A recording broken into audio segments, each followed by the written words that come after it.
आज और सूखेगा ना गेहूं? हाँ हाँ, आज एकदम सूख जाएगा। पता नहीं, अभी तो धूप है, लेकिन घरिया का बीच में पेड़ की वजह से मुझे लगता है धूप नहीं जाती है।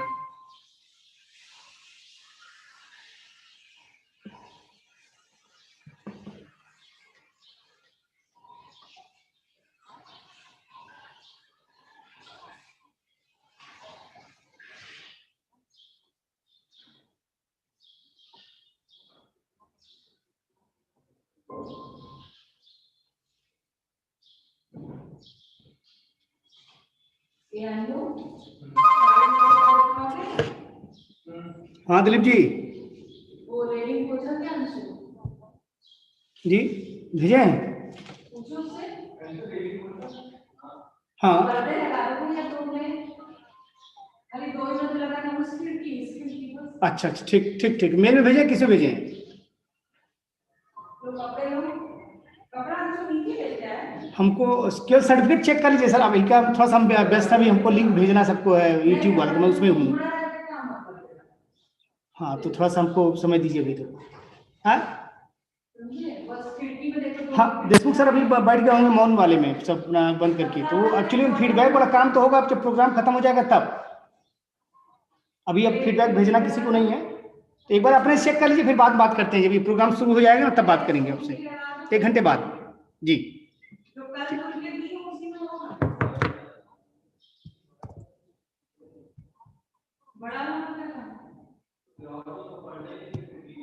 है ना बेटा, मैं यहाँ तक निकाली तो देखो ये वाला हॉल वाला, तो एक ही रूम में लगा दो, इधर नहीं होगा शायद,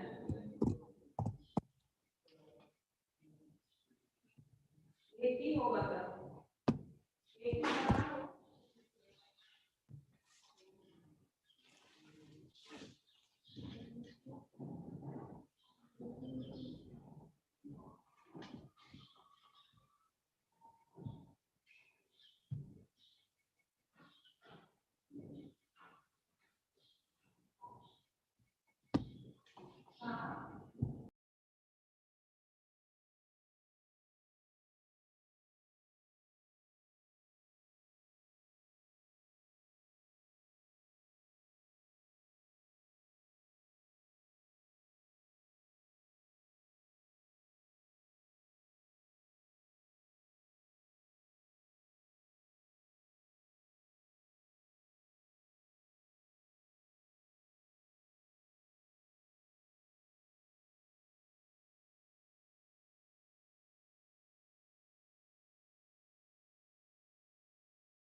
या इसको लगा ले तब तो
Hello, good morning, Professor Frank. Hey, Professor Singh. Yeah, how are you?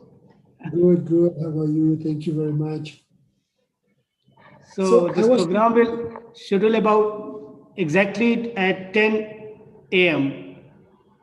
okay. I was confused because what time is it now in India? Because in the program say that we start at 9 a.m.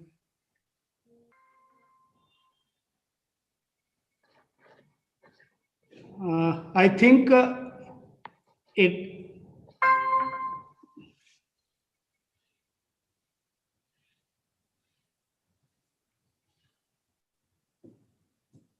9:34 Okay, in India. Time is 9:35. okay. So the program is going to start at 10 a.m. After 25 minutes, program will start. 20, Okay, 25 minutes. Yeah. I thought it was started at 9, so I was a little bit confused. Okay, great. I will connect in a little bit. Yeah, I will stay connected, but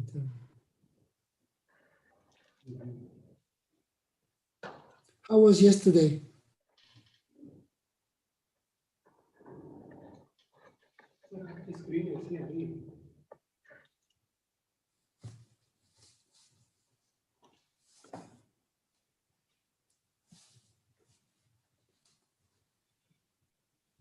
Okay.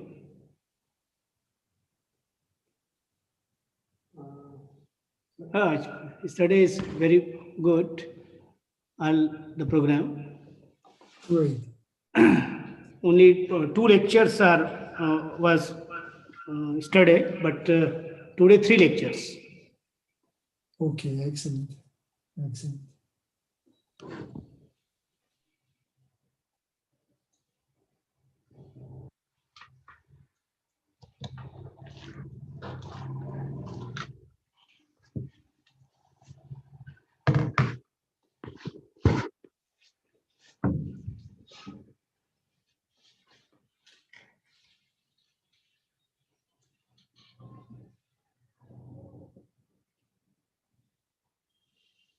आपकी screen जो है वो Google वाली आ रही है जी आपकी screen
good morning madam जी।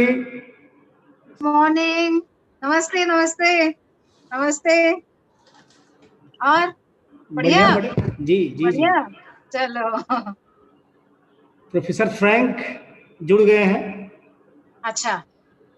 हाँ, वो मैंने कह दिया कि 10 बजे शुरू होगा प्रोग्राम।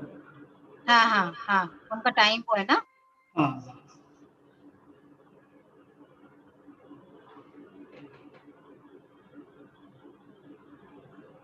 देखते हैं बाकी लोग अभी जुड़ेंगे लोग। बाकी लोग अभी नहीं जुड़े हैं मुझे लग रहा है। मैथ्यू मैडम, तिवारी मैडम तो ये लोग थे। तिवारी मैडम, मैथ्यू मैडम, ये 2 लोग थे अभी। तिवारी मैडम है, देखो तिवारी मैडम। मैथ्यू मैडम आ चुकी हैं। हाँ। Good morning. Good morning good morning. कैसी रही एनिवर्सरी? बढ़िया। Good morning. Good morning madam ji. Good morning. Madam good morning. Good morning Anupama. Good morning. Morning Sunita. Good morning Ajay. और कोई नहीं आएगा गुड मॉर्निंग के लिए? हमको तो अपने आके लोग ही दिख रहे हैं गुड मॉर्निंग के लिए। नहीं, मैं बाकी अपने ग्रुप पे भी डाल दिया था लिंक में लोग जुड़ने के लिए। बाकी अब कोई जुड़े न जुड़े बात दूसरी है। हाँ, कल मंजू मैडम वगैरह बोल रही थी कि हम लोग ने यूट्यूब में खोल लिया। चलिए, अच्छी बात की। एक्चुअली मैं नहीं था वहाँ सबने पे। यूट्यूब में खोला कर। हाँ ठीक, आज मैं भेज दिया हूँ पहले से ही। हाँ, ठीक है। बाकी अपने ग्रुप में आप लोग डाल दीजिए। येलो लाइट हम बंद करते हैं। अरे बिना लाइट काम करिए मैडम। हमारा तो बिना लाइट के काम चल रहा है। उनको जरूरत ही नहीं लाइट की। है ना? आप लोगों को बहुत ठीक है क्या? जरूरत पड़ती लाइट की। नहीं, अभी ठीक है क्या? मतलब व्हाइट लाइट और येलो लाइट, येलो अरे लाइट जल एकदम बढ़िया मैडम, फोटोजेनिक है, कैसे नहीं? अजय तुम्हारा थोड़ा लाइट आ रहा है। हैं? तुम्हारा थोड़ा सा वो आ रहा है लाइट कुछ। हाँ ऐसे ठीक रहेगा? हाँ ठीक है।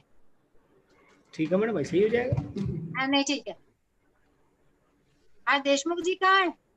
है बगल में ही है। देशमुख जी दिखा दीजिए चेहरा भाई। नमस्ते देशमुख। दीदी नमस्ते। दीदी नमस्ते। Good morning good good morning morning. Good morning. Good morning. Yes, देखा नहीं तो बोल रखा कहाँ। सभी को गुड मॉर्निंग। Good morning. मैं थोड़ा सा छुट्टी में यहाँ से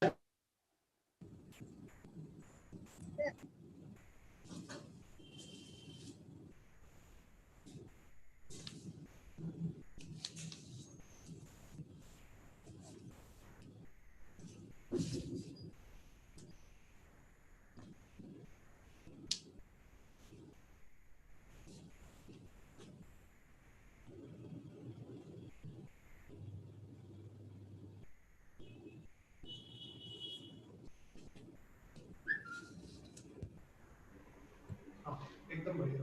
हैं? अब सही है मुझे लगता है।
गुड मॉर्निंग धर्मेंद्र जी।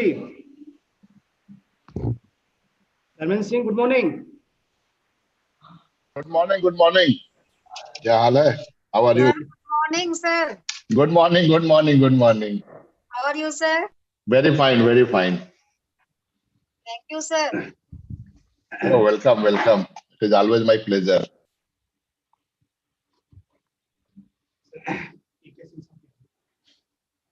एके सिंह सर, नमस्ते।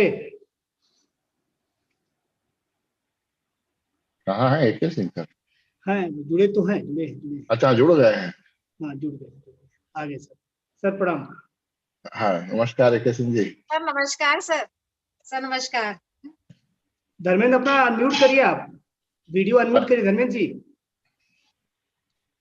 लो भैया, देख लो चेहरा। नहीं, जरूरी है भैया, चेहरा आपको दिखना चाहिए।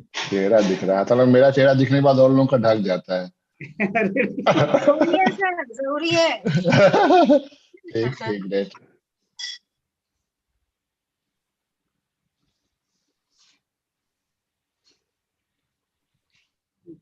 प्रोफेसर एलेक्स भी जुड़ चुके हैं। फ्रैंक एलेक्सिस 10 बजे मैं बोला था, 10 बजे से स्टार्ट हुआ।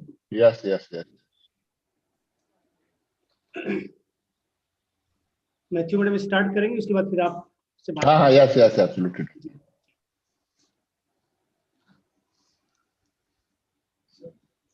जी।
Can you hear me now?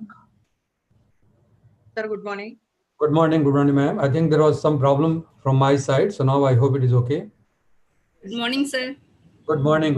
Singh sir, namaskar. Namaskar, madam. Namaskar. अभी ऑडियो आ रहे हैं ना audio? Ji sir. Okay, good. Good morning, sir. Good morning.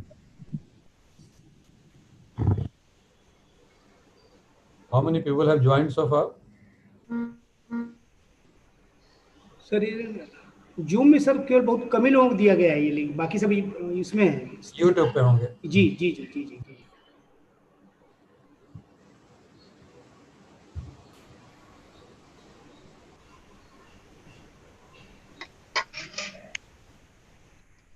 How about the speakers? All of them have. Particularly our guest from abroad. हाँ वो he is already joined. Very good. Ecuador time. Let us see.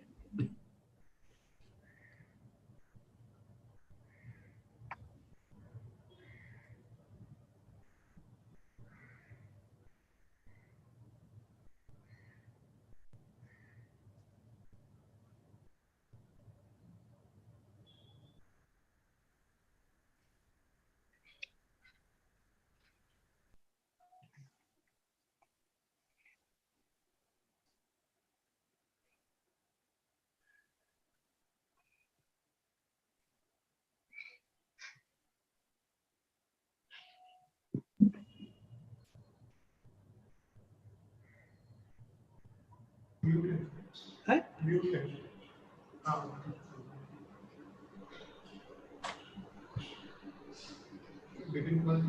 हाँ join कर। In Ecuador, must be very late in the night, right? Yeah, 11:30 about. Yeah.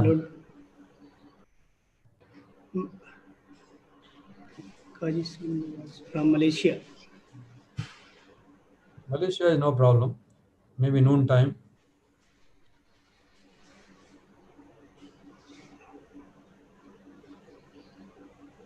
So madam start कर दीजिए आप मेरे हिसाब से। स्टार्ट करें? हाँ। I think Professor Frank is here. A very good morning to all of you.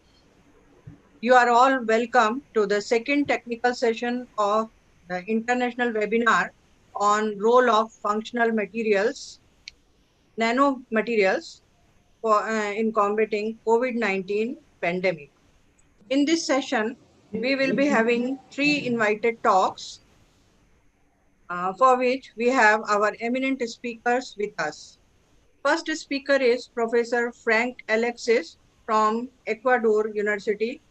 Second speaker will be Professor Vipin Kumar from IIT Delhi. And third will be Dr. Arvind Neral from Medical College, Raipur. And Dr. Dharmendra Singh will chair the session. Now, I hand over the session to Dr. Sunita Matthew for further action, for introduction of speakers. Thank you, madam. Welcome to the second technical session of this international webinar. To chair the session, we have with us an eminent scholar, Professor Dharmendra Singh from IIT Roorkee. Professor Dharmendra Singh is currently Senior Professor in Electronics and Communication Engineering and Joint Faculty and Head, Department of Computer Science and Engineering at Indian Institute of Technology, Roorkee. And he is also coordinator of Railtel IIT Roorkee Center of Excellence in Telecom. Professor Singh received his PhD degree in Electronics Engineering from IIT Banaras Hindu University, Varanasi, and has more than 25 years of experience of teaching and research. He is recipient of various fellowships and awards by several national and international bodies, mainly Monbusho Fellowship Japan, UCAR Fellowship USA, European Union Fellowship, and from countries like Germany, China, France, Brazil. He worked as visiting scientist and postdoc fellow at Information Engineering Department, Japan, German Aerospace Center, Germany, and at other places like France, China, Germany, and Spain. He has visited several countries for academic purpose and having strong collaboration with many of them. He received Best Innovation Award in India Mobile Congress 2017 for development of satellite-based agriculture information system. He received the Best Industrial Research Award 2017 by Institution of Engineering, Roorkee chapter. He is Institute Chair Professor. To his credit, is one patent and more than 300 research papers in international and national journals. His main research interest involves ICT application, image analysis, image fusion, satellite data application, electromagnetic interaction with various media, polarimetric and interferometric application of microwave data, microwave imaging like through wall imaging, ground penetrating radar, and numerical modeling. Professor Singh has started a startup and received the first award for the category Innovations in Startups in the first Indian Mobile Congress 2017. So this was a brief introduction. On behalf of organizing team, I welcome Professor Dharmendra Singh to this international webinar and hand over the session to you, sir. Over to you, sir. Okay. Thank you, madam. Thank you.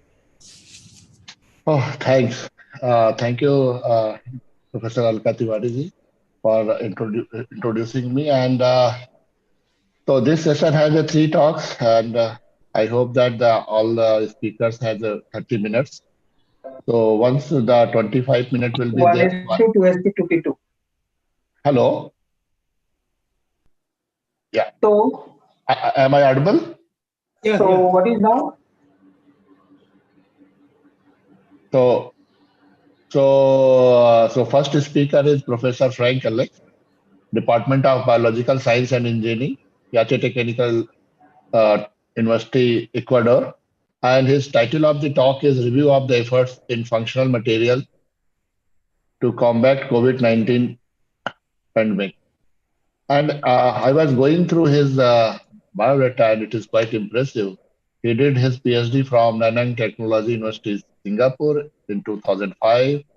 And he did his master's from the Technological University, Montpellier, France. And then the same bachelor's degree also in chemistry from the same university in the France. He is currently the interim vice chancellor of research and innovation at the Yache University for Experimental Technology and Research from 2019. He became the full professor in 2017, and several credentials in his basket.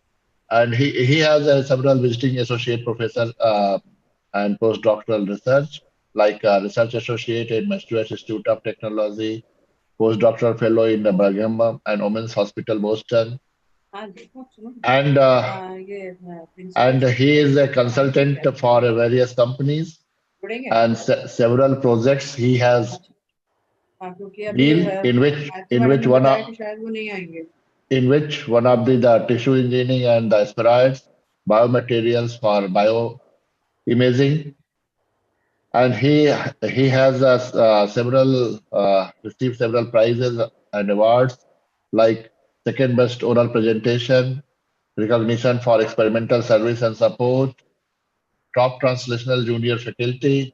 So, and I was seeing that he has several patents and several or more than 145 research papers. So really it is our pleasure that we are going to listen Professor Alex for this talk. So now, Professor Alex, time is yours. It is approximately after 25 minutes, I will give you some brief, and then we have to conclude in 30 minutes. Okay, thank you. Thank you, Professor Alex. Thank you so much, Professor Singh. Can you hear me well? Yeah. That's good. Good. Thank you so much for inviting me. Thank you so much for the organizer to have this webinar. I will share my PowerPoint.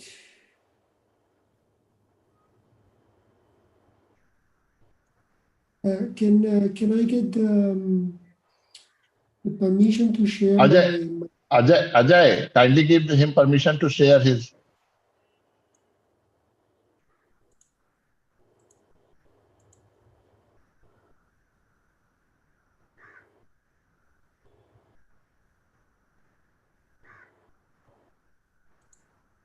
Okay, I got it. Thank you very much. So,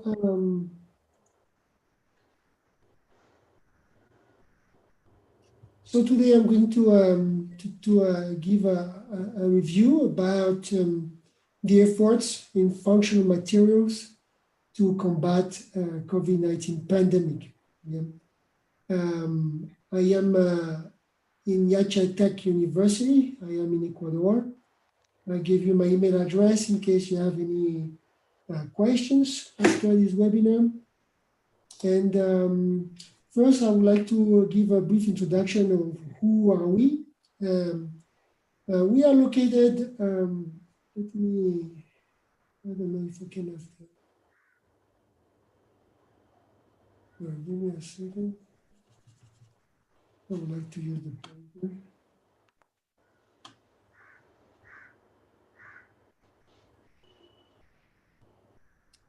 It's okay. So we are located, as you can see on the map, in Latin America. We have about 11 hours difference with India. And in the middle, you can see the map of Ecuador. And you can see the star, the blue star. This is where our university is located. We are about 2 hours from the frontier of Colombia. So we are a little bit in the north of the country. And our university was created about 6 years ago. So until now, we do not have yet graduate programs. We only have, sorry, I don't know why this is giving me a problem. Okay, give me a second here.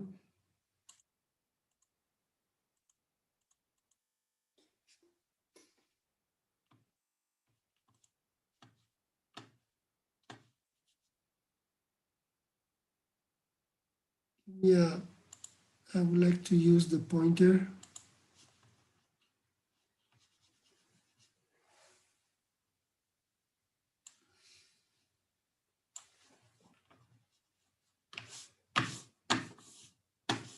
I'm sorry for this technical problem. I would like to use the pointer.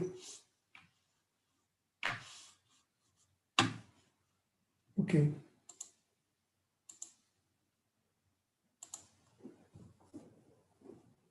I'm not sure I cannot use the pointer, but anyway, maybe you see the mouse. The blue star is where we are located. This is a picture of our university. And we have 5 schools.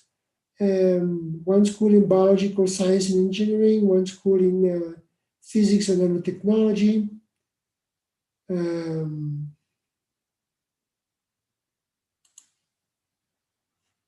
One school in chemistry and chemical engineering, one school in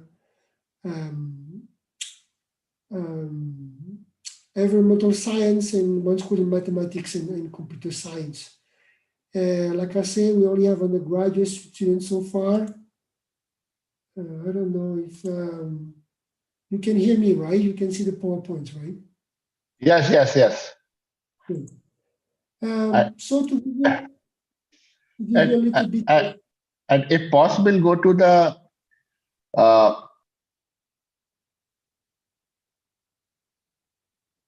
yeah. Because it is not in a slide mode. Just go to the presentation mode. So it will be the. Yeah. So F, yes, now it is here. Yeah. So just to give you some information about this unique environment that we have in Ecuador. Ecuador became the first country in 2008 to officially recognize the rights of nature, which means that nature is protected in Ecuador in many different ways. And there are a lot of things that require permits to study nature. Okay, the volcano Chimborazo is the point on Earth closest to the sun because it's right on the equator and is about 5,500 meters. Ecuador is one of the 7 megadiverse countries in the world. It has the most biodiversity per square kilometer. Ecuador has about 25,000 different plant species, about 10% of the plants in the world. Ecuador has the world's first and second UNESCO World Heritage Sites. You probably have heard about the Galapagos Island. Charles Darwin has largely based his theory of evolution in discoveries when he was in the Galapagos Island. We have about 90 active and inactive volcanoes. 31 are active volcanoes. On the right side, you can see a picture of one of the volcanoes that actually erupted about 2 months ago again.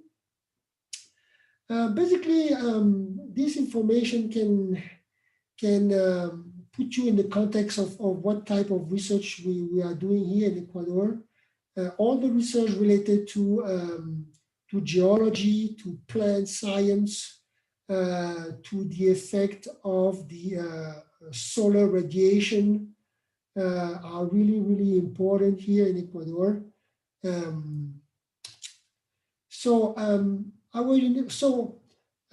This crisis, this health emergency that we are living since March, since January, has of course lead all of us to, in some ways, try to contribute to a solution for this pandemic. Yachatec has done different type of efforts for this pandemic, and I just summarized a few of them, maybe the most important. Our university was accredited for a lab that tests for COVID-19. This is the only university in the north of the country that is accredited and approved by the Ministry of Health to do the test. We also have a group of scientists that develop magnetic nanoparticles to extract RNA from the samples and do COVID-19 tests. I will talk a little bit more about this. We of course also produce gel, disinfectant gel. This gel was produced for free and given to the police and to the hospitals in our province. This gel was produced by illegal alcohol that was collected by the police and donated to the university. We produce about 500 liters of gels. We also develop testing equipment for masks, okay? So we are collaborating with companies to test masks that they are produced here in Ecuador. And then we also, like many others, have worked on some prototypes of ventilators. Yeah. My lab has been mostly focusing on 2 aspects. Improving protections. We know that the masks are not so efficient in certain conditions. So we are interested to functionalize, modify masks for making them much more efficient to capture or degrade viruses. We're also very interested in disinfectants, different kind, gels, sprays, creams. And we are also very interested in looking at food as a biomaterial and how food can actually improve the immune system to prevent or to reduce viral infections. So this crisis really has hit all the world. I give you a brief timeline of the main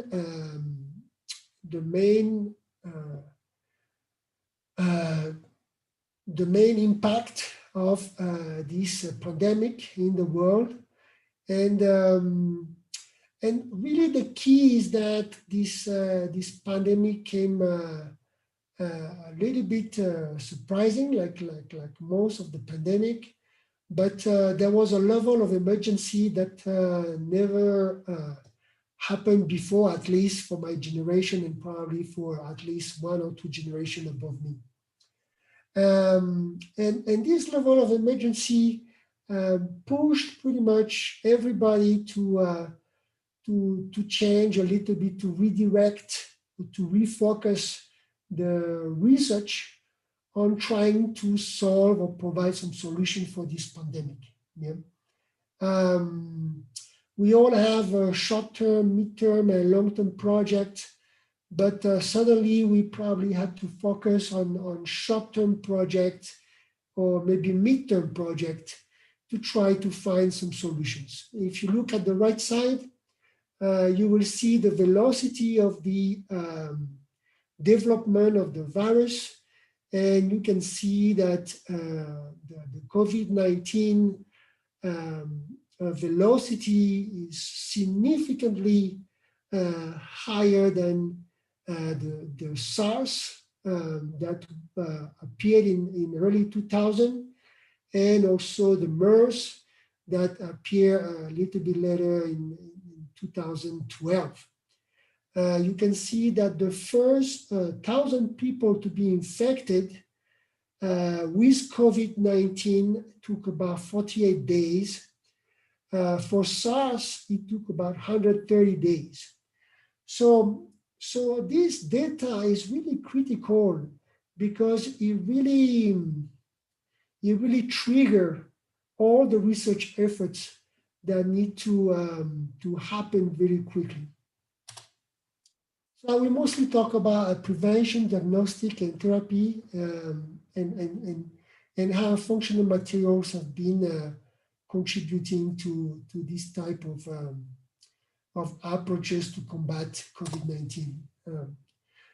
It is clear that we need better protections. On the right side, you can see that the survival of the COVID-19 compared to the SARS of 2000 is quite similar, except on cardboard. Yeah, you can see that it can survive for quite some time as an aerosol, and it can actually survive for a long time in certain surfaces like plastic, stainless steel, copper.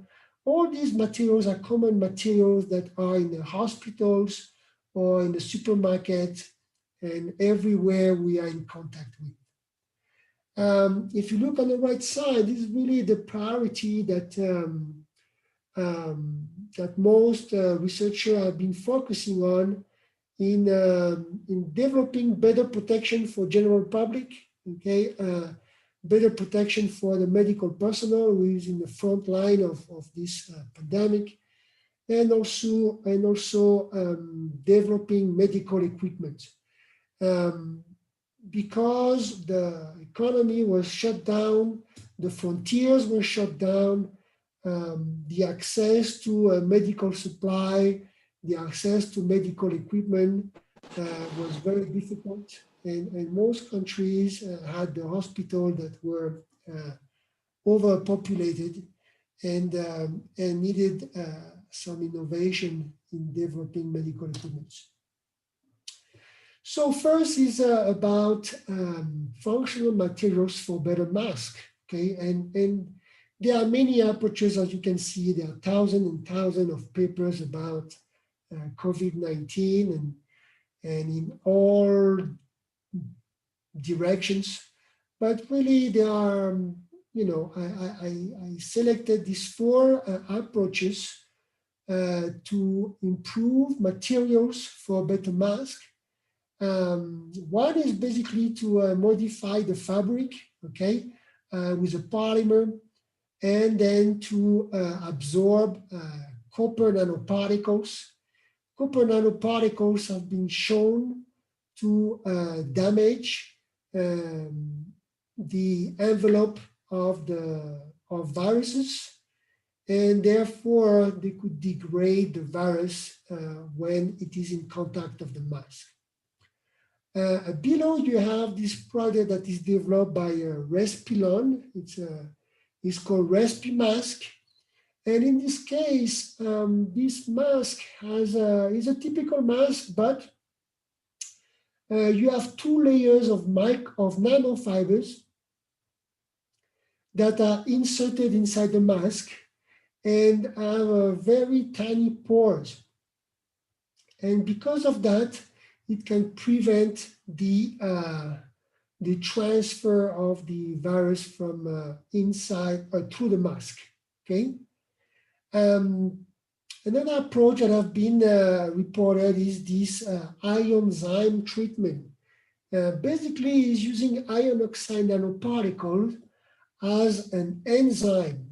It has been shown in the past few years that the iron oxide nanoparticles can have enzymatic-like reactions, okay? And you can see in the picture of the virus with the control on the left side, and after the treatment, you can see that the virus is completely disintegrated. And you can see on the Western blot, the main reason is because when you increase the concentration of this ion-zyme, these nanoparticles actually degrade the proteins that are on the surface of the virus. You can see the dark lines of the Western blot that disappear when you increase the concentration of these iron oxide nanoparticles. So they have tested this kind of mask, and it seems to work quite well. There are also some work on masks using graphene oxide, okay? Graphene oxide has been reported for a long time as an antibacterial, antiviral material. The main reason is when the virus binds to the surface of the graphene oxide, basically it punctures, it breaks the membrane of the virus, and the virus starts to die. The pictures here are bacteria, but it has been shown that graphene oxide has antiviral properties. So they have been using this in developing a mask. There are also need of functional materials for better diagnostic. Yeah? You are probably very familiar with the rapid diagnostic test on the left side. And typically this test is based on detecting antibodies in the fluid, okay, in the blood. So basically it's a paper-based diagnostic that has antibody that bind to the IgM and the IgG, okay? And when the blood is put in contact to this paper-based diagnostic with a solution of gold nanoparticles, then this solution can migrate. And when it migrates, it can bind to the different type of antibodies that are functionalized in the paper. And when they accumulate, then you can see the change of color from white to pink. Yeah. So the top line is what you would like to have, the negative. If you have more than one line, that means that there is a problem. And if you have both IgM and IgG, that means that you have a severe, basically a severe long-term immune reaction, okay? Then you have a different type of diagnostic device that actually detect the virus, not the antibodies. And this is typically based on light. They have made these microfluidic devices, and they can have a light shining the light. On the right side is the reference, is where there is no interaction of the virus with the surface. And on the left side is the sensing pathway, where if there is a virus, it will interact with the surface. And on the other side, you can collect the light, and you can actually make a pattern, yeah? And if there is a virus passing through the left side, you can actually observe a change of phase, and then you can identify the concentration of the virus in the solution, because the change of phase depends on the concentration of the virus inside the solution. So the first one is detecting antibodies, second one is detecting virus. The third one is actually detecting RNA of the virus. So in this case, this is a lot of work done with magnetic nanoparticles, quite similar to what we have done in Tech. The idea is that these magnetic particles can bind to the RNA of the virus, and then can easily purify the RNA of the virus and can be directly used for RT-PCR. The main advantage of this approach is that, of course, it's very sensitive and very specific because it uses RT-PCR, but because of the magnetic nanoparticles, the speed of the purification of the RNA can be significantly increased, okay? And then on the right side, you have this skin device. And in this case, this sensor is actually looking at the different symptoms and monitor the different symptoms through the skin. And depending on the color of the signal, it will inform the patient whether it is at risk, at high risk, or at low risk, okay? Now, how about detecting COVID-19 in the air? This is actually quite important, and I will show you some data later to explain to you why. But this group, I think in Switzerland, have developed this plasmonic sensing, and they are interested to detect and to quantify the amount of virus in the air, okay? This is really important because recently, actually, I think maybe a month ago, and more recently, I think in Nature, there was some commentary that really warned the World Health Organization about airborne transmission risk. And if you look at the data on the left side, they actually shown that if you are in a closed room, like an office room, and there is one person infected and you have 6 persons total in the room, within 4 hours, pretty much all the 6 people will be infected, yeah? If you use a mask, if everybody use a mask in the same room, 5 people will be infected and 1 will not be infected. But if you open the windows and if there is air flow, then you only have 1 person at risk of infection and the other 4 will not be infected. They did the same studies in the classroom and they actually demonstrated the same thing. which in this case really support the need of not staying in a closed space with a lot of people, and air ventilation is critical to prevent infection even with the mask. There are a few papers that have been that came out from China. I think 2 papers that study in a restaurant and a couple that study in the buses.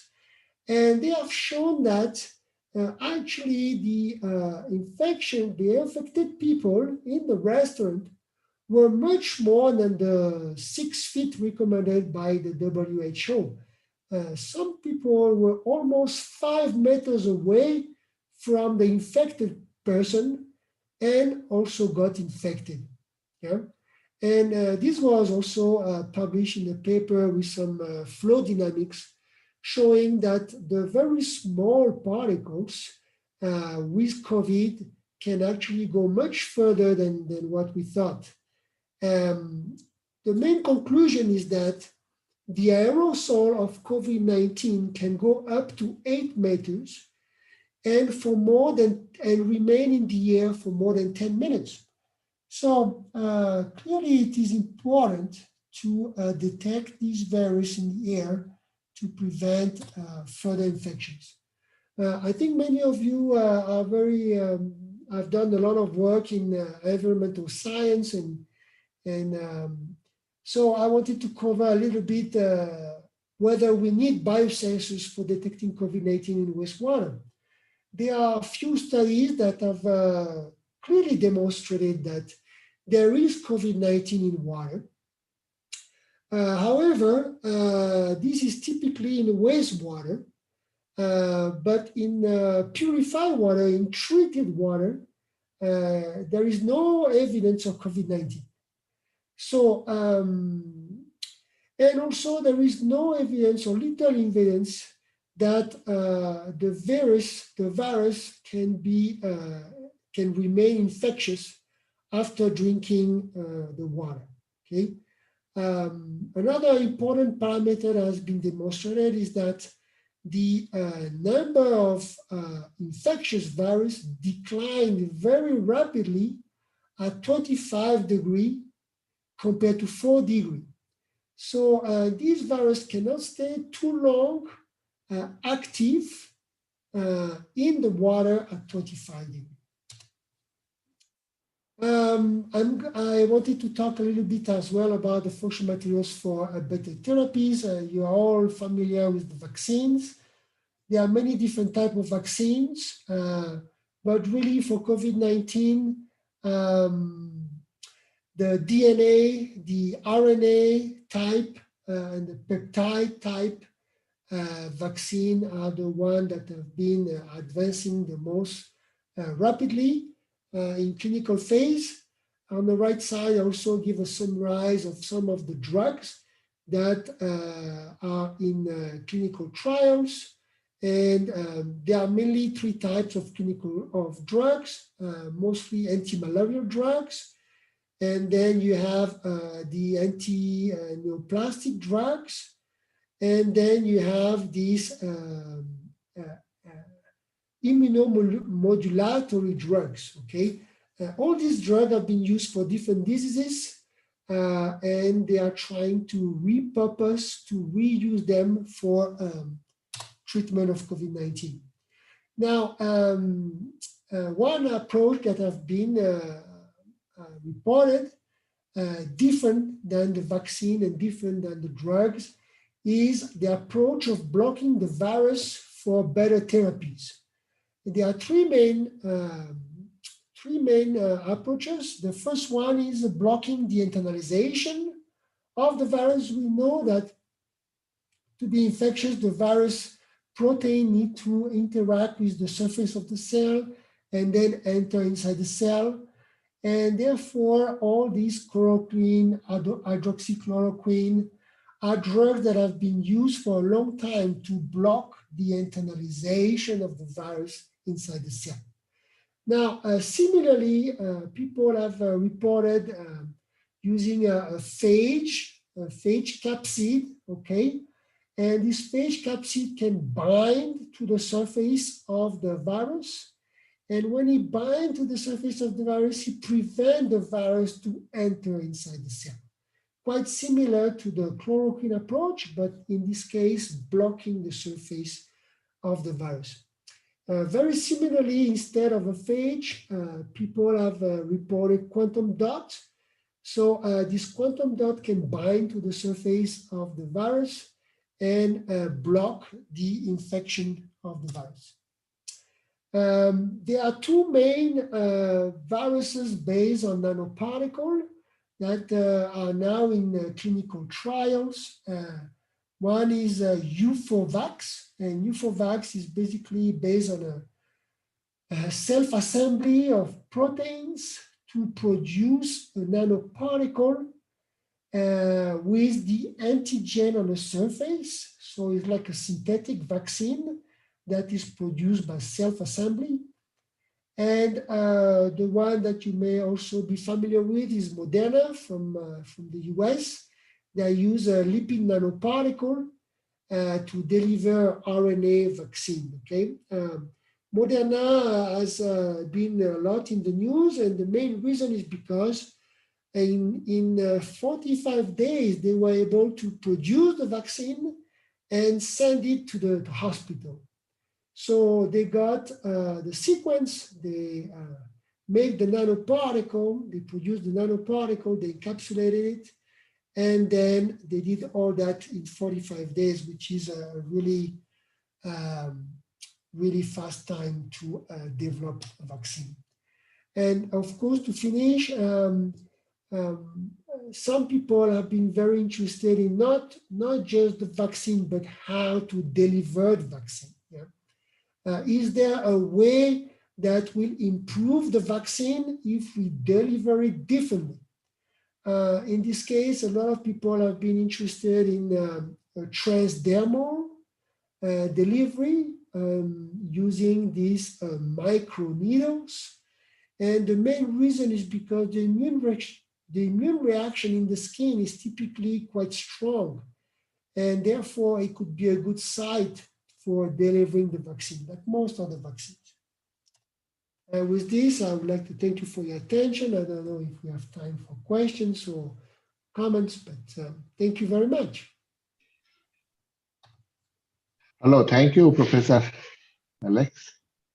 Any question from the audience or participants? Myself, Srividya from Bilai. Good morning, Yeah. sir. I would just like to know, Professor said that increase in temperature actually decreases the viral activity in water, okay? And as far as the news and the other things are concerned, over there also it is mentioned that increase in temperature decreases the activity of virus. Can you please explain the basic concept behind it? You know, the virus is actually on the surface, is actually active for quite some time, even at higher temperature up to 40 degrees. But somehow in the water is not active or is much less active at 25 degrees. It is not clear. I didn't see any real explanation about this, probably because of the salt composition of the wastewater that could probably degrade the virus. It has been shown as well that the light can significantly affect the activity of the virus. So it's possible that in the water, the exposure or light may be a little bit stronger or different than on the surface and affect the virus. The exact mechanism, I wish I could tell you, but I have not really see why. The studies about the stability of the virus in water, I think came out about 2 weeks or 3 weeks ago. So they're actually quite recent. We probably have to wait to learn a little bit more about it, to have more studies that can confirm that. That's what I suggest. We are still learning a lot about this virus, and we are still trying to confirm a lot of the results that have been published as well, right? Thank you, sir. Any other question? Can I ask one more question, please? Yeah. Okay. Professor said that the mask with copper or iron oxide or graphene, etc., when it is impregnated over it, would actually reduce the activity or retard the activity of the COVID-19. Okay. But would these masks not block the air flowing into the for us to breathe? Because so it's a very good point. This mask, I think, is not yet, is a prototype. I think is not yet commercially available. Okay. But, you know, it seems that it does not affect the transfer of the air through the mask. Yes. But they also use actually electricity, because graphene is very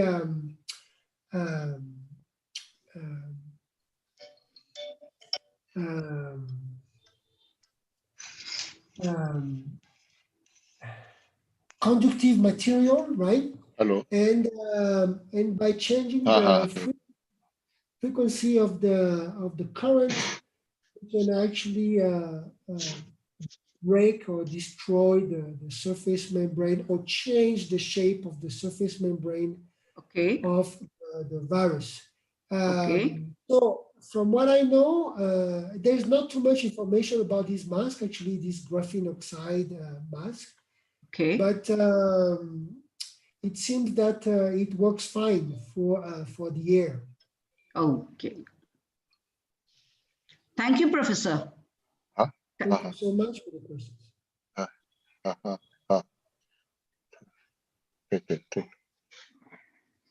Hello. Yes. There is one more question. Hello. Yeah. For Madam question, I can answer also. In IT Roorkee, also one of the biotechnology group, they have done some nano coating on the mask. Okay. This nano coating is helping to prevent this one, but not blocking the anything for the breath. So that we have tested. Yeah, so. Okay. And I think that one question from the Malaysia, Professor Kazi is there. So what could be the preferred nanomaterials for drug delivery in case of COVID-19 virus? Very good question. So this is related to the vaccine or to the drug delivery? It is. I think that it is related to the drug delivery. The drug delivery. Yeah. So there is recently, I don't know if you have seen, there is a paper in Nature Nanotechnology that proposed the polymeric nanoparticle to deliver demaxotosome.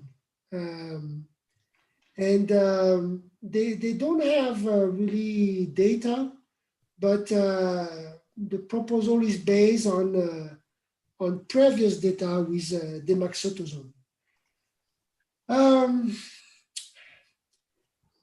You know, there are people who prefer organic materials, nanoparticles, and people who prefer inorganic nanomaterials. Typically, the liposome base, right, have already been used in humans. The formulation are already well known. So I would say that the lipid could be the liposome could be a very good candidate, because we also need to remember that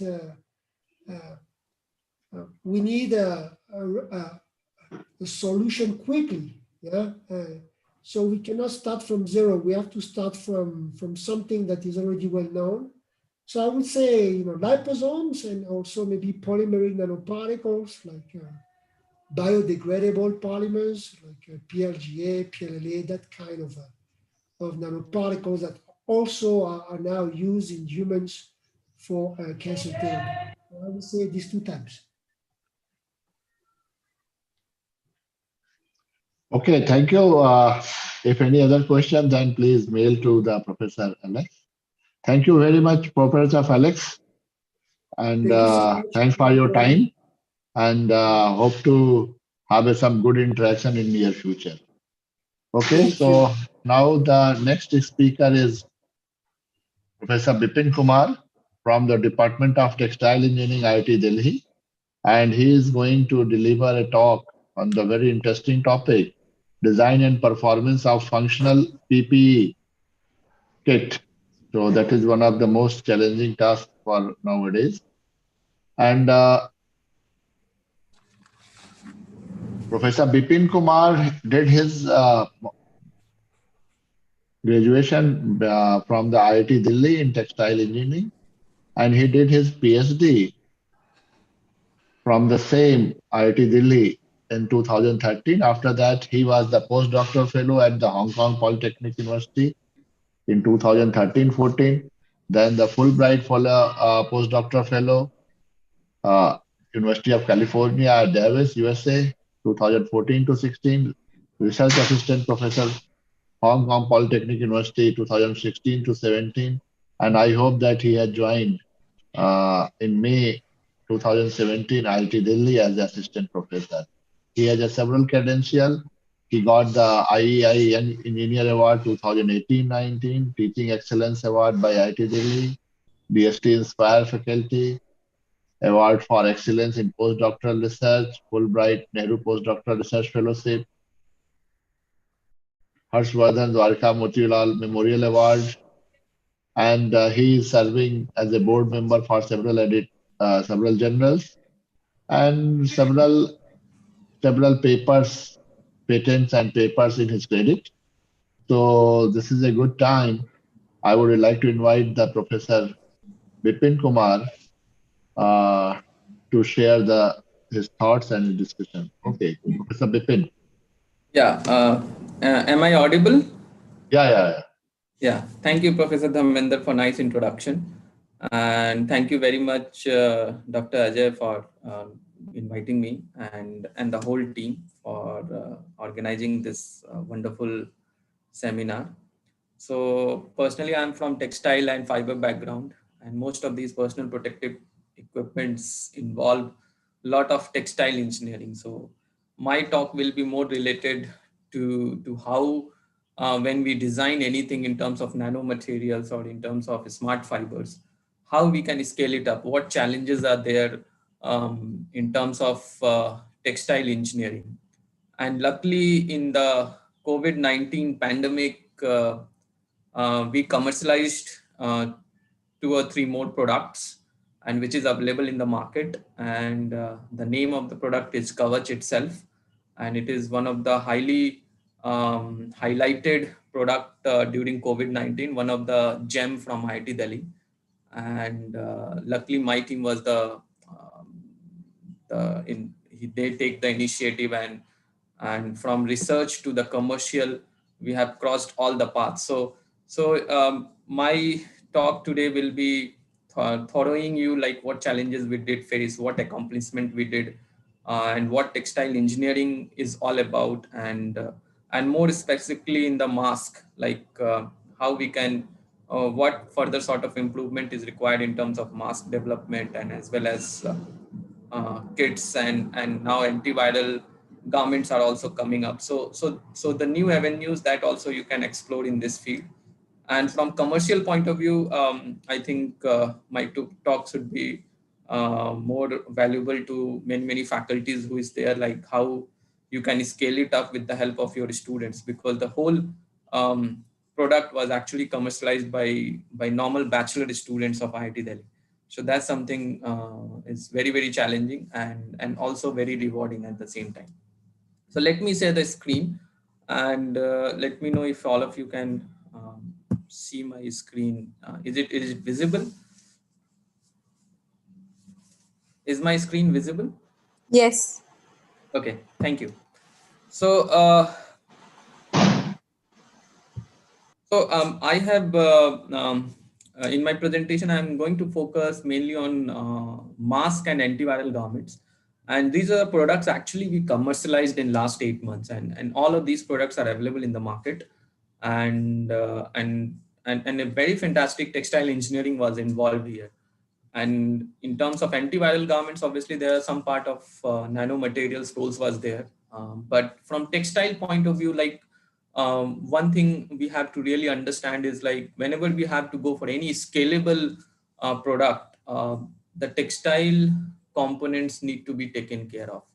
Because what I have personally felt is like there are a lot of development at research scale, but once there is a role for scalability, then we need to have clear understanding of what is the ground challenges, whether that could be scalable to certain extent or not. So from commercial point of view, the challenges are different. From research point of view, challenges are different. And bridging this research and commercial aspects is very, very important from any research point of view, because whatever effort we are making in the lab, that should ultimately go to the market, because that is what we need to really focus on. And Kavach mask and antiviral garments was two of the products which we launched within the period of last 5 months. And let me go through. This is the startup we actually started last year, and COVID-19 was a blessing in disguise for textile industry, because most of these functional protective equipments are consisting of textile fibers and some kind of coating and finishing. So it's all related to textile background. So deep chemistry was involved, but ultimately textile technologies was playing a major role in terms of scalability. So nowadays, if you see, still in India, a lot of textile industries are very conventional. So they make fibers, they make coating, they do the finishing, but no functional coating and no advanced coating or no advanced fiber manufacturing. So this is where our country was lagging, and that's why in the IIT Delhi also, with the help of my students, we started this company called eTex. It's an advanced textile company, and which is disrupting textile sector in multiple ways. So nowadays, if you see, smart and functional is a new trend in textile industry, and we have already seen this, because if you see this mask and if you see PPEs, if you see coveralls, if you see antiviral things, so these are all functional things. So we are not now just relying on a normal and plain fabric. We want some kind of advancement in those fabrics. So smart and functional are something which is going to heavily disrupt this sector. So smart in the sense, like nowadays the health has become a top priority. So it's not just the protection, but also the monitoring is one of the aspect which we expect from the textile. So in next 1 or 2 years, you might see there will be a lot of textile based wearable clothing is going to hit the market. And now textile, you can expect like it should not only provide you functional performance, but textile should also do the diagnosis. It should monitor your health. It should give you active therapy like heat or vibration or massaging, and it should act like a personal trainer. So later you can involve this artificial intelligence and IoT to give the overall performance for your activities. So now textile, the textile world has not just remained to a normal textile, but things are being changing, and COVID-19 was something which has given a push. And most of the textile players are now very, very active, and now they are innovating new things, and most of these products are now coming in the commercial domain also. People are accepting these products are needed in today's situation. So one of the product which we actually commercialized was the Kavach mask. So when it started, especially in February, so March was the peak time when lockdown was imposed. by our honorable Prime Minister, and at that time, even in our campus, everything was closed, and we all know that, like, in the month of March and April, the pricing of N95 was very, very high, like 700 rupees and 8,000 rupees. So at that time, me and my team we were thinking, like, doctors are definitely needing the highest level of protection, but COVID-19 is something where just protecting doctor is not sufficient. We have to also think about the huge population. So what is the best possible solutions that we can provide to the population? So immediately what we realized in the market gap was, most of the masks are non-biodegradable. Actually, if you see the N95 mask are also, so lot of things are like polypropylene based, and it is very, very high price, which normal population cannot afford. And now we are talking about a product which has to go to like crores and crores of people. So high price, non-biodegradability, and then discomfort, because if you see N95 mask also, if you wear it for some time, there will be a lot of breathing challenges, there are a lot of sweating challenges, a lot of odor challenges. And so these are some of the issues we noticed in the month of February and March, and then we started working towards the solution. Some of the textile-based mask at that time, which was launched, was not even protecting you 30 to 40%. So these are some of the challenges we noticed, and immediately we thought, like, this is the best time to launch this mask. And our first commercial product was Kavach, which was a textile-based protective mask.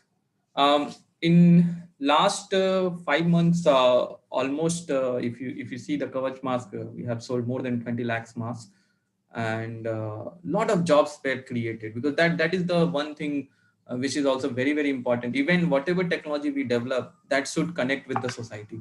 So the best part of Kavach was, like, I personally kept Kavach mask as a manual operation so that we can create a lot of jobs. So the concept of Atmanirbhar Bharat and Make in India product, so everything was there in that particular mask. It looks simple, but the impact was very, very high. And immediately when we launched, there were a lot of media highlights was there. We started getting order from all the states, and a lot of challenges were there. And in COVID-19 time, everything was closed. So I had to personally discuss with a lot of police stations to open nearby garment factories, where I was in training these garment houses to how to make a good quality mask. So we are today, this product is also being covered to many, many international markets. So that is something definitely India should be very proud of, like how a small innovations can make a bigger impact when the country actually needs it most. So we basically launched this product in 18th April, and it is very well covered in almost all the media channels. So we launched at a very, very economical price, and that is the beauty, because I clearly noticed, like, N95 mask was at that time was sold at a very, very high price, and most of the population even can't had that much purchasing power. So the Kavach was launched only as the price of 45, and that really caught the media attention. The quality remained intact, equivalent to N95, and the pricing was affordable, so that such a normal family can also afford that. So now mask has become a part and parcel of the lifestyle. So you can see a lot of financial burden has started on a family. So giving affordable and protective and as well as effective solution was the key, and this is where we, being from a textile background, we thought this is the best time to give something to the society.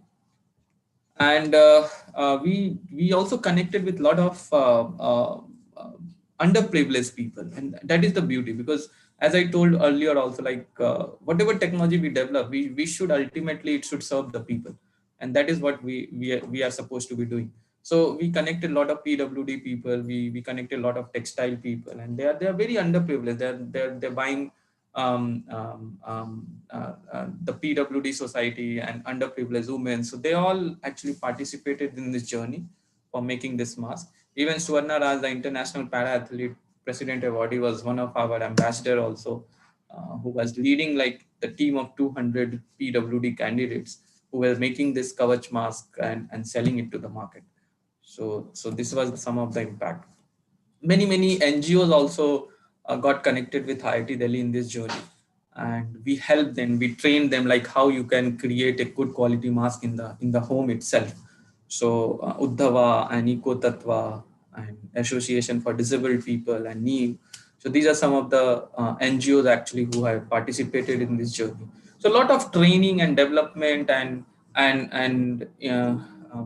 quality enhancement of these peoples actually was the part of the journey also.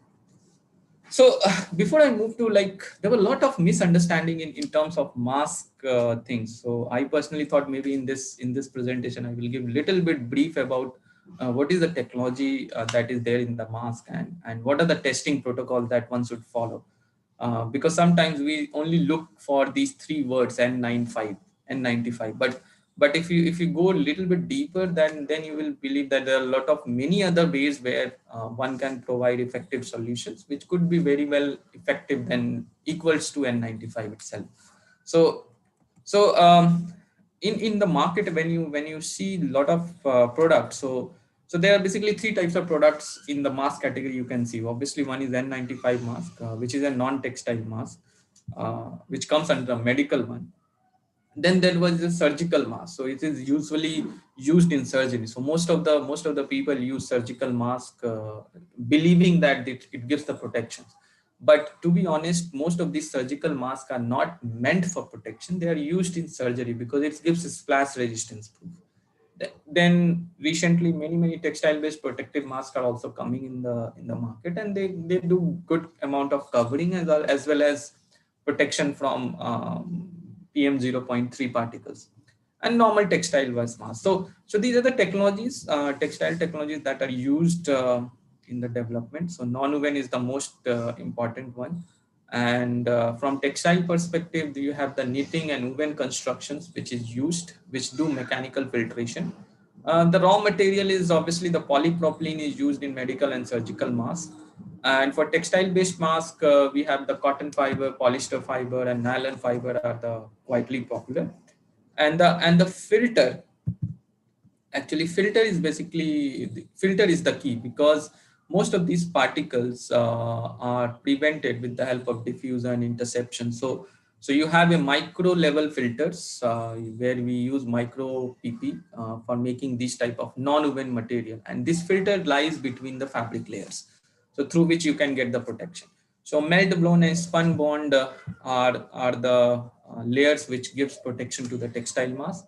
Normal textile masks are simple 2 layers of fabric, which is not that much effective, but many people nowadays are so lenient that they are not following protocols, and this is the reason why the cases are increasing day by day.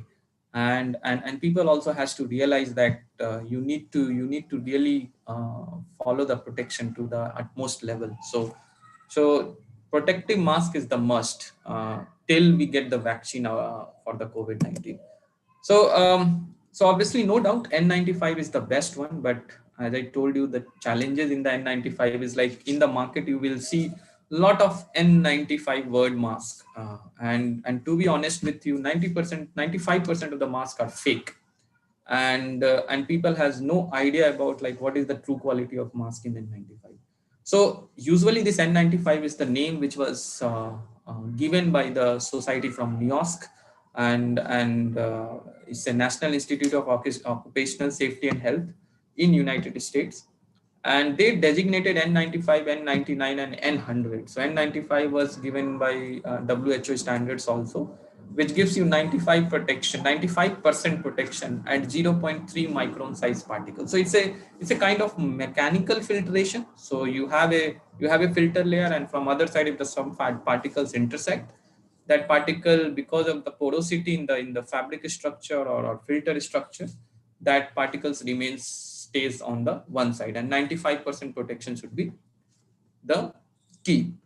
So, and here N represents the not resistance to the void, and because initially if you see 10 years before also N95 mask was there, and it was mostly used in coal mines and many other applications.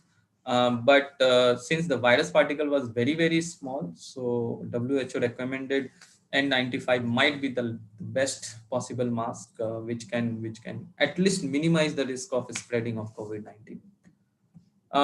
So ideally, if a good N95 mask should have NIOSH certifications, and unfortunately, none of the 95% of the N95 mask in India are fake, and they are done random testing, and they are saying N95 equivalent. So here is the key. So when you see the branded N95 and when you see a non-branded N95, so they call it N95 equivalence. So equivalence word is written in a very small word, which none of you can also see in the packaging. So many players in the market are faking these names and selling the products at a very high price. So that should be stopped.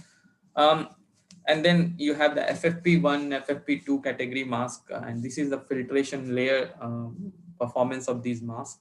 So FFP2 was the the mask category mask, which gives more than 94% of the protection, which is recommended for protecting COVID-19. So again, this has been tested. This has to be tested according to EN 149 standards. Only there are one or two labs in India which does this. And from the textile mask perspective or medical mask perspective, these are some of the tests which is done by the CITRA, South India Textile Research Organization, which has the breathability, splash resistance, and particulate filtration efficiency and bacterial filtration efficiency at 2 different particle size. So these are the 2 main test methods which defines the efficiency of barrier performance of the mask at 0.3 micron size, ASTM F2299, and ASTM F2101 at 3 micron size. So when we designed the coverage, we were very clear about like what we had to achieve. So we had a clear understanding of like, obviously this mask has to be weared for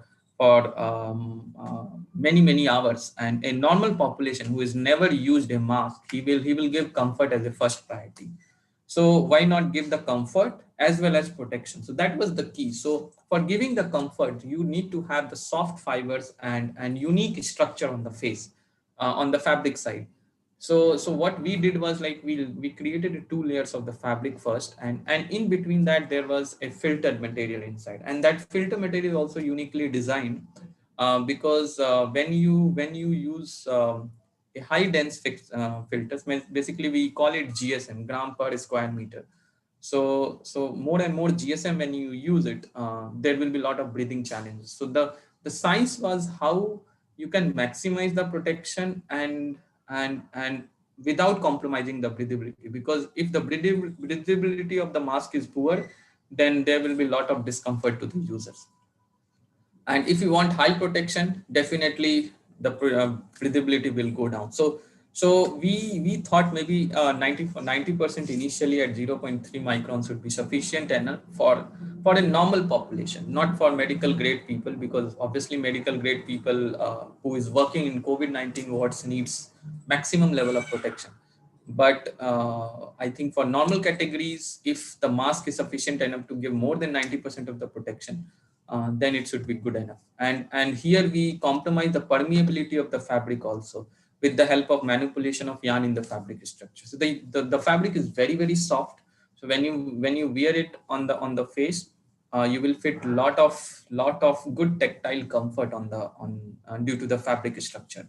And obviously you have the filter layer which gives this kind of protection, 90% at 0.3 and 98% of at 3 microns. So these were some of the design aspects, and immediately like we realized like obviously if it has to go in a commercial domain, then the pricing is a key. So protection, comfort, biodegradability, and affordability. So we use cellulose based fibers only, so that when you dispose this mask, the environment should be safe. So it was a holistic method. So where the mask should not only give protection, comfort, but also you take care of the environment when you are disposing this mask, which is again a very very prominent challenges that every government is nowadays facing, because there are a lot of N95 based masks, and these are not biodegradable. So again, disposal is a key. So this is also one of the things which later on we keep on improving different designs, because we got a lot of suggestion from the doctor side, like they need to have water repellency on the front side. Again, there were a lot of feedbacks on the order content. So we keep the inner layer of the fabric as a anti-odor, and we make it antimicrobial also. So that was the things. Being a textile part, there are a lot of auxiliaries and chemicals available through which we can give a lot of functionality on the textile surface. And I think our previous speaker also covered a lot of their materials are there through which we can coat on the fabric surface and we can achieve those properties. So elite, pro, inspire, and then nowadays fashion and protection is the key. So now you see in the market there are a lot of fashionable masks. So imagine when you have a fashionable mask which matches with your uniform, protection remains there and comforts remain there. So that is the key, because now mask has become a bread and butter of our life. So no one likes a plain simple mask. They want to be more fashionable without compromising the comfort and protection. So this is now that market is been shifting, and we are recently launched very beautiful designs also in the mask category. This month only, on the day of Mahatma Gandhi Jayanti, we launched antiviral garments. Again, if you see, the biggest challenges for any government is obviously textile infection and transmission. So the user itself is a carrier, because whenever we move here and there, textile is something which we always wear, and textile provides a large hosting surface area for bacteria and viruses. So these viruses and bacteria, again, being textile is becoming a host, and these viruses and bacteria can easily transmit from one location to other location through textile surfaces. So when you are having a mask, no doubt you are protected, but is your textile protected? Is your textile a carrier of these viruses? So that was some of the questions again, which need to be addressed. And we need to not only protect ourselves, but also we need to protect our textile, because if the textile become a carrier, and if you are going outside the market and this textile carries the viruses, then most of your family members are at risk. So making antiviral things of the surfaces, and especially the textile material, is the key for the prevention. So in market, actually, now it is available in most of the e-commerce platform, and we designed this antiviral garment using silver-based antiviral technologies, where we use silver nanoparticles, and we coated it on the pure cotton. It's a Puma cotton, we call it in a generic way, where you have a long staple fibers, which gives a lot of comfort to the fabric.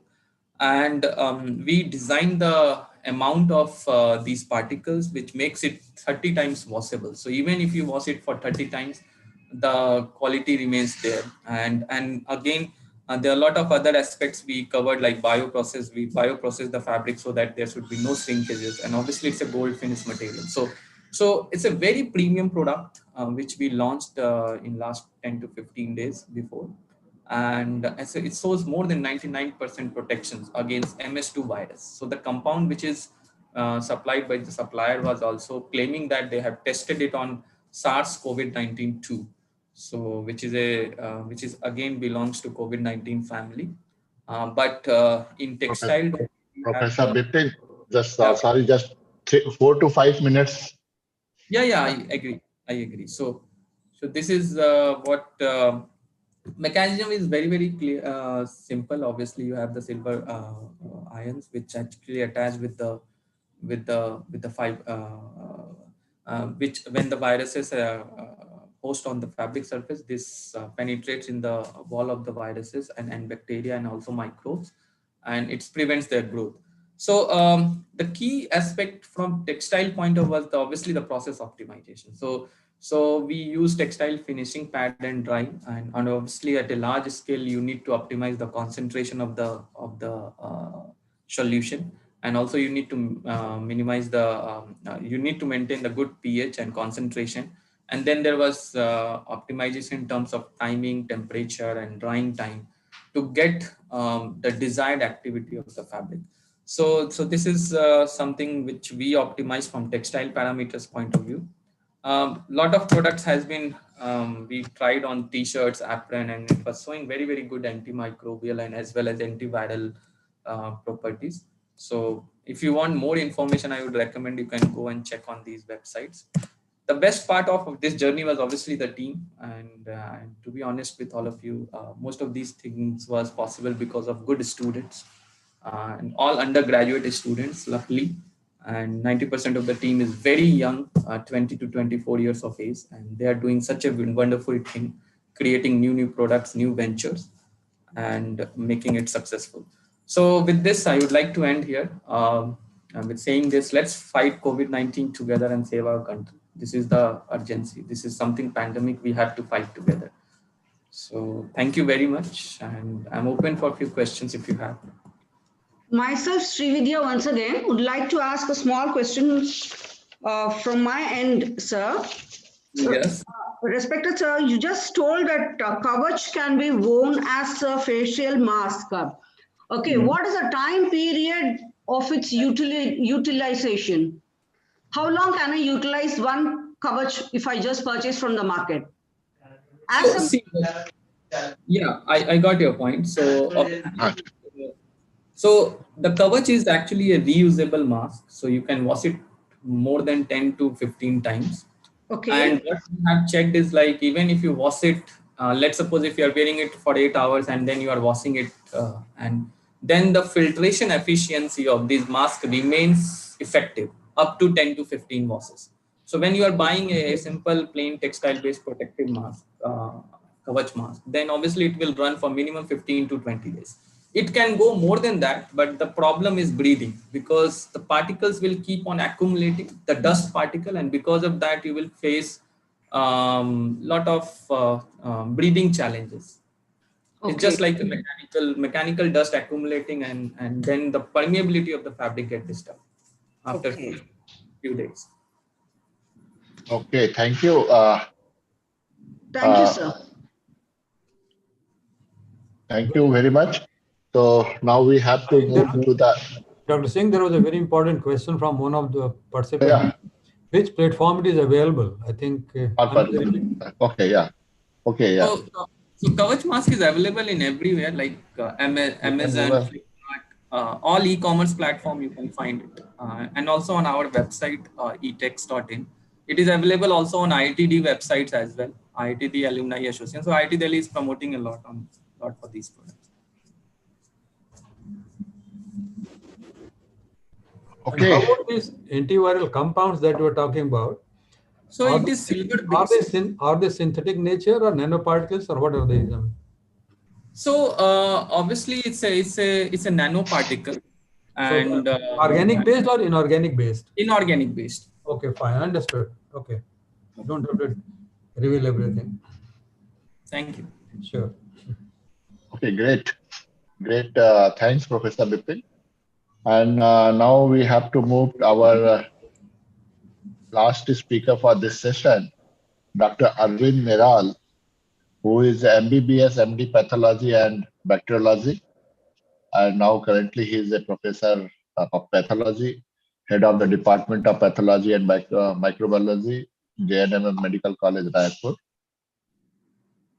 So he has a good teaching and research experience, good number of publications, area of his interest, sickle cell disease, HIV, AIDS, and blood donation.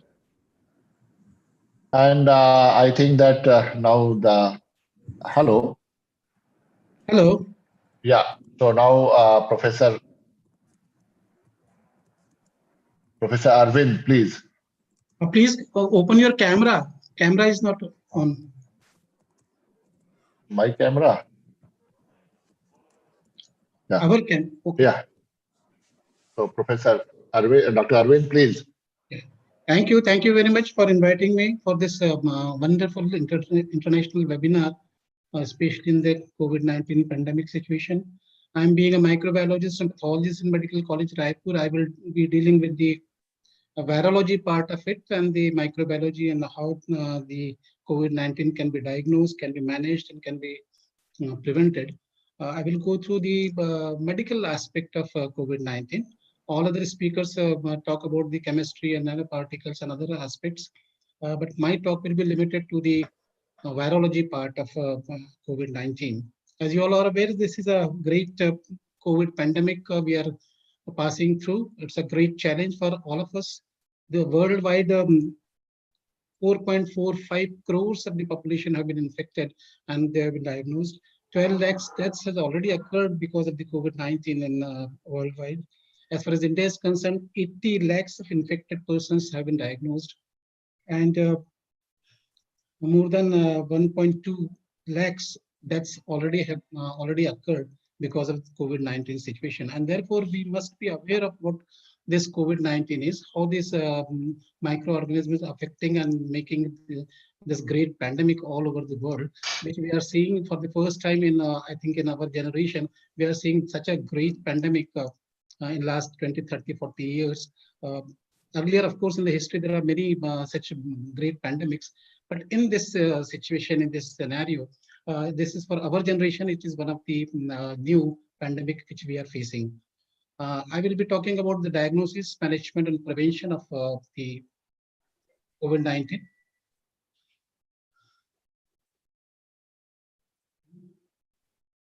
The morphology of this virus is very simple. It's a RNA virus. As you know, viruses can be RNA or DNA viruses, depending on the genome they contain. It's a RNA virus.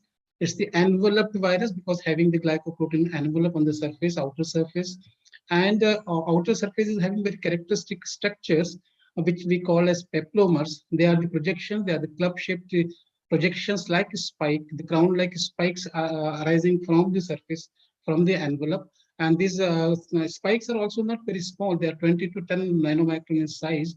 And because of these spikes, it gives a solar corona appearance, like solar corona, crown-like appearance. And therefore, the name has been given the coronavirus. And these spikes are glycoprotein in nature as far as the chemistry is concerned. The morphology, this is spherical structure, as you are saying in the diagram. They are very small in size, 120 to 160 nanomicron in size. As far as the virus is concerned, this is not a small size, it's bigger than the HIV virus. Even then, 120 to 160 nanomicron. 1 nanomicron, as you all aware, is 1,000 part of a micron, and 1 micron is 1,000 part of a millimeter. And therefore, you can imagine how small these particles are. We cannot see even through the light microscopes.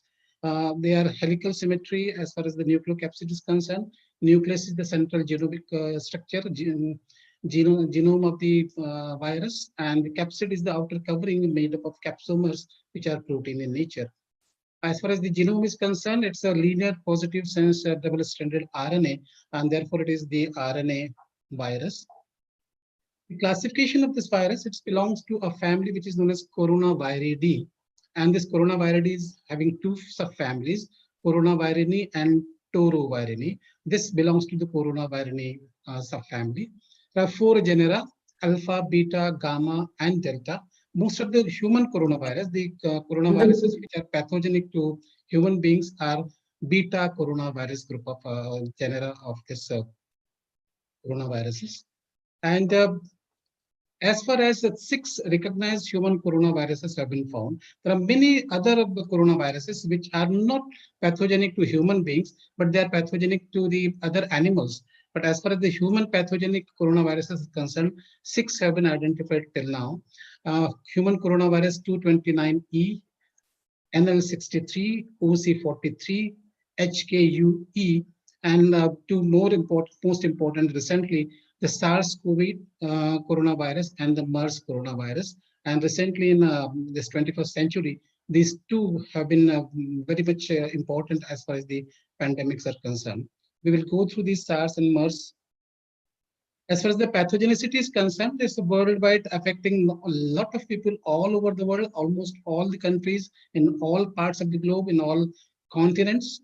And basically, it is responsible for the mild urinary upper respiratory tract infection and the occasional diarrhea, because these viruses are having tropism, more affection towards the respiratory tract epithelium and the gastrointestinal epithelial cells. These are the host cells which are mostly affected by this coronavirus, and therefore they are responsible for urinary upper respiratory tract infection, and sometimes diarrhea may be there.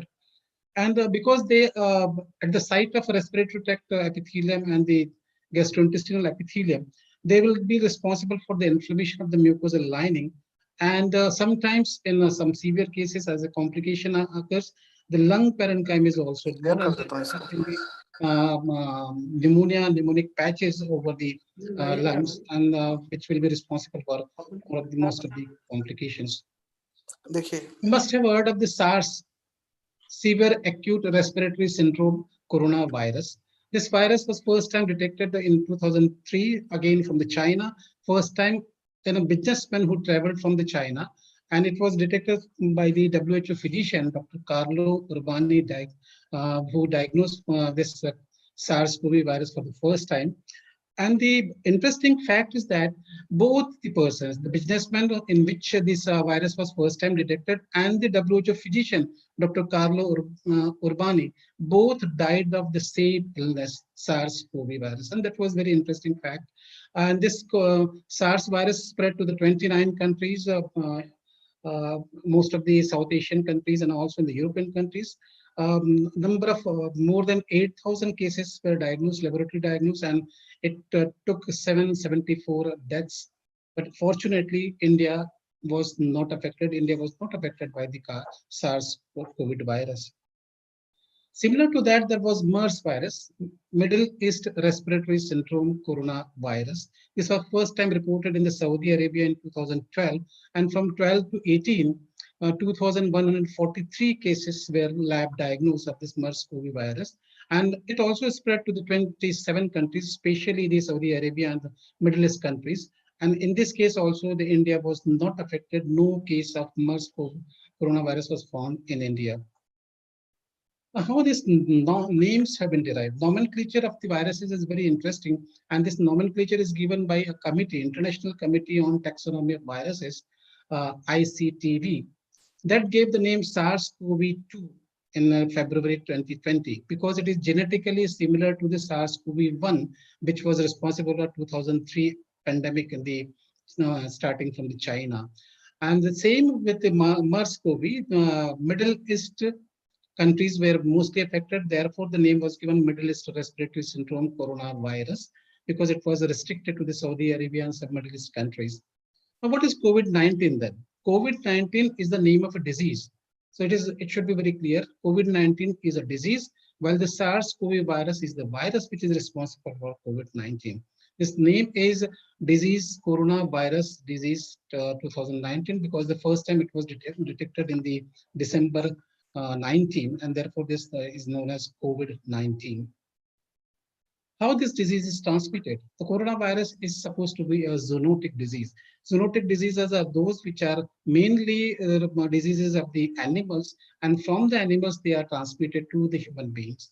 The SARS-CoV virus is supposed to be originated from the civet cats in China to the human beings, and also originated from the bats and some of the other animals, as the scientists are proving that. And as far as the MERS-CoV virus is concerned, it was transmitted from the camels to the human beings in Saudi Arabia and Middle East countries. How this is transmitted? It's mainly transmitted by the inhalation route, and the respiratory tract is the main site where the infection occurs. It's the aerosol which are generated from the infected persons. They will create the droplets which will having the this microorganism viruses. They will settle on the surface, they will travel to some distance, and therefore the persons coming in close contact with the infected person, they can also get the infection. So it's the inhalation route by which this disease is transmitted. Now, what are the clinical features of the disease? Clinical features, as we have seen in India and also in our Chhattisgarh state, most of the cases are found to be asymptomatic, having no symptoms, but on laboratory diagnosis, they were found to be COVID positive. Almost 70 to 80% cases have been found to be asymptomatic.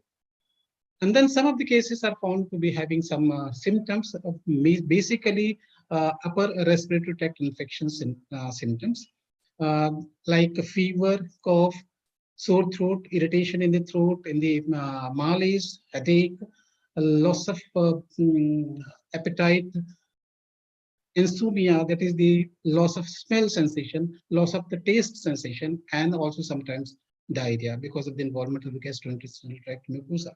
So this is one category where this minor symptoms may be there, and then diagnosis can be done by the laboratory tests. There is third category, which we keep those symptomatic cases.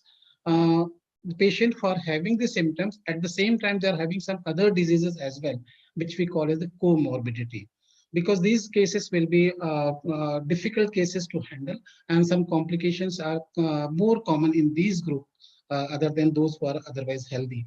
These comorbid conditions can be obesity, the age more than 60 years, diabetes mellitus, hypertension, ischemic heart diseases, constructive pulmonary diseases, immunocompromised states, patients' immune status has been compromised because of any other reason, or the person who is receiving this immunosuppressive drugs, or the chronic kidney diseases. These are some of the comorbid conditions. If these are present, then the coronavirus or COVID-19 can be a bit difficult to handle in such patients. And therefore, we see for these comorbid conditions as well. As far as the treatment part is concerned, it's a simple treatment. Even then, the home isolation treatment can be given. The treatment can be given in most of the cases in the households also, because in all cases, admission in the hospital is not required. In last 2-3 months, we have seen the home isolation treatment is very successful, and in the Chhattisgarh and also all over India also, it's very successful, and therefore it has reduced the burden on the hospital also. Only in some complicated cases or cases where their comorbid conditions are present, admission may be required. Otherwise, in normal healthy adults, those who are not having any other comorbid condition, they can be treated in the home. In symptomatic cases, this treatment is very simple. Vitamin C tablets, or tablet zinc, or vitamin D can be given to boost the immunity. Hydroxychloroquine is given 400 milligram. If it is available in 200 milligram, then 2 tablets twice a day on the first day, and then 200 milligram twice a day for the next 4 days. Otherwise, we can also give the tablet ivermectin 12 milligram once a day, and also the doxycycline 100 milligram 1 BD for 5 days. So this is the treatment in asymptomatic cases. In cases where the symptoms are there, then we can also add favipiravir or other antiviral fluids, and some other drugs may be required, antitussives for that, tablet pantoprazole and cetirizine or levocetirizine. These tablets may be required depending on the symptoms which they are having. If they are having some comorbid condition, injection LMWH can be given 40 milligrams subcutaneously, especially in if the serum ferritin or D-dimer is raised.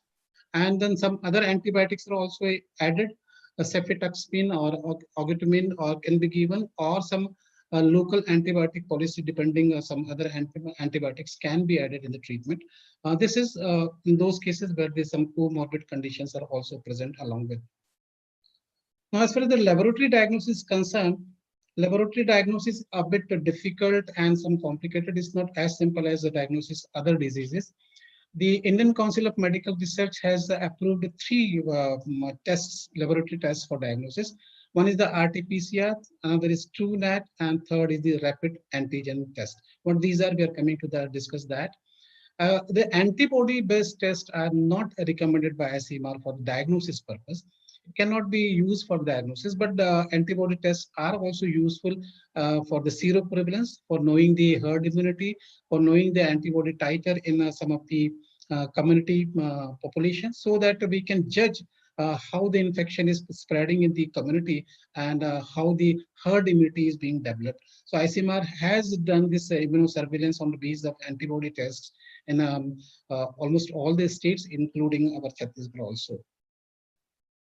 Now, the sample collection, which samples are required for the diagnosis, and as usually we think that the blood sample is required for diagnosis. No, it's not the blood sample which is collected for diagnosis of COVID-19. The samples are collected from the two different sites, the nasopharynx and the oropharynx. One from the nasal nostrils and another from the oral cavity. These samples are being collected, and the lower respiratory specimen are most preferred, and they are better for the diagnosis. Now, what should be the criteria for the representative sample? Should be a representative sample. That means that should be collected from the site from where the viruses can be maximum on the swab which we are introducing. Adequate sample should be collected. Adequate means whenever we are introducing our swab in the nasopharynx and the oropharynx, that should be kept for a few seconds there, not immediately withdrawn, so that the maximum number of mucosa and the sample can be collected from that side. VTM is the viral transport medium. It is definitely required. It cannot be transported as such. The sample has to be dipped in the viral transport medium. It will preserve the specimen so that while reaching the laboratory, the specimen can be preserved well. The cold chain has to be maintained. It cannot be transported in the room temperature, especially in India. The temperature is rising more than 40 degrees centigrade sometimes, and therefore we cannot transport the sample in the room temperature. We have to maintain the cold chain from the time of collection of the sample up to the sample reaching to the laboratory where the test is being done. The early transportation is important. It should not be delayed. As early as possible, the sample should be reached to the laboratory where the testing is being done. Now, what is RT-PCR? RT-PCR, you must have heard many times in this COVID-19 pandemic. It is the most widely used test for the diagnosis of COVID-19, and it is also a gold standard test for the diagnosis of COVID-19. It's a very sensitive test. And what is RT and what is PCR? PCR, you must be knowing, polymerase chain reaction. RT stands for real-time PCR, and also it stands for reverse transcriptase enzyme, which is important in converting the RNA to DNA. So therefore, it is a real-time reverse transcriptase polymerase chain reaction, RT-PCR. What is the principle of this RT-PCR testing? This method actually captures the specific genetic material which is derived from the sample from the oropharynx and from the nasopharynx.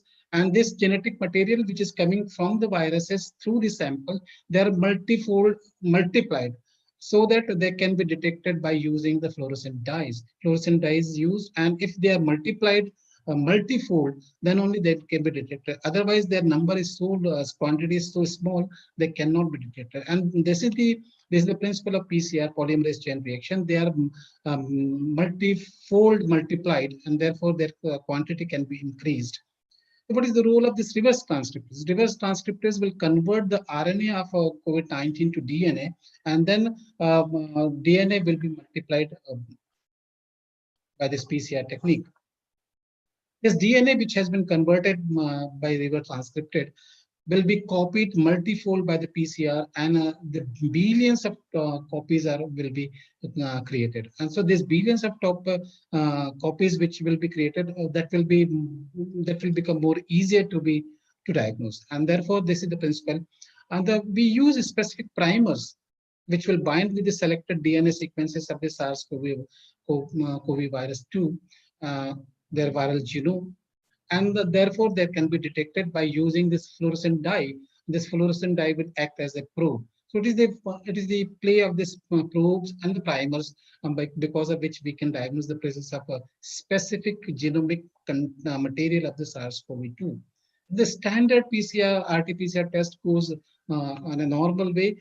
The 35 cycles will be there, and by the end of the 35 cycles, 35 billion new copies of viral DNA will be created. 35 billion new copies, and this is a great amount, and therefore this test is supposed to be a very sensitive test. Even the small amount of viral load can be detected by this RT-PCR testing.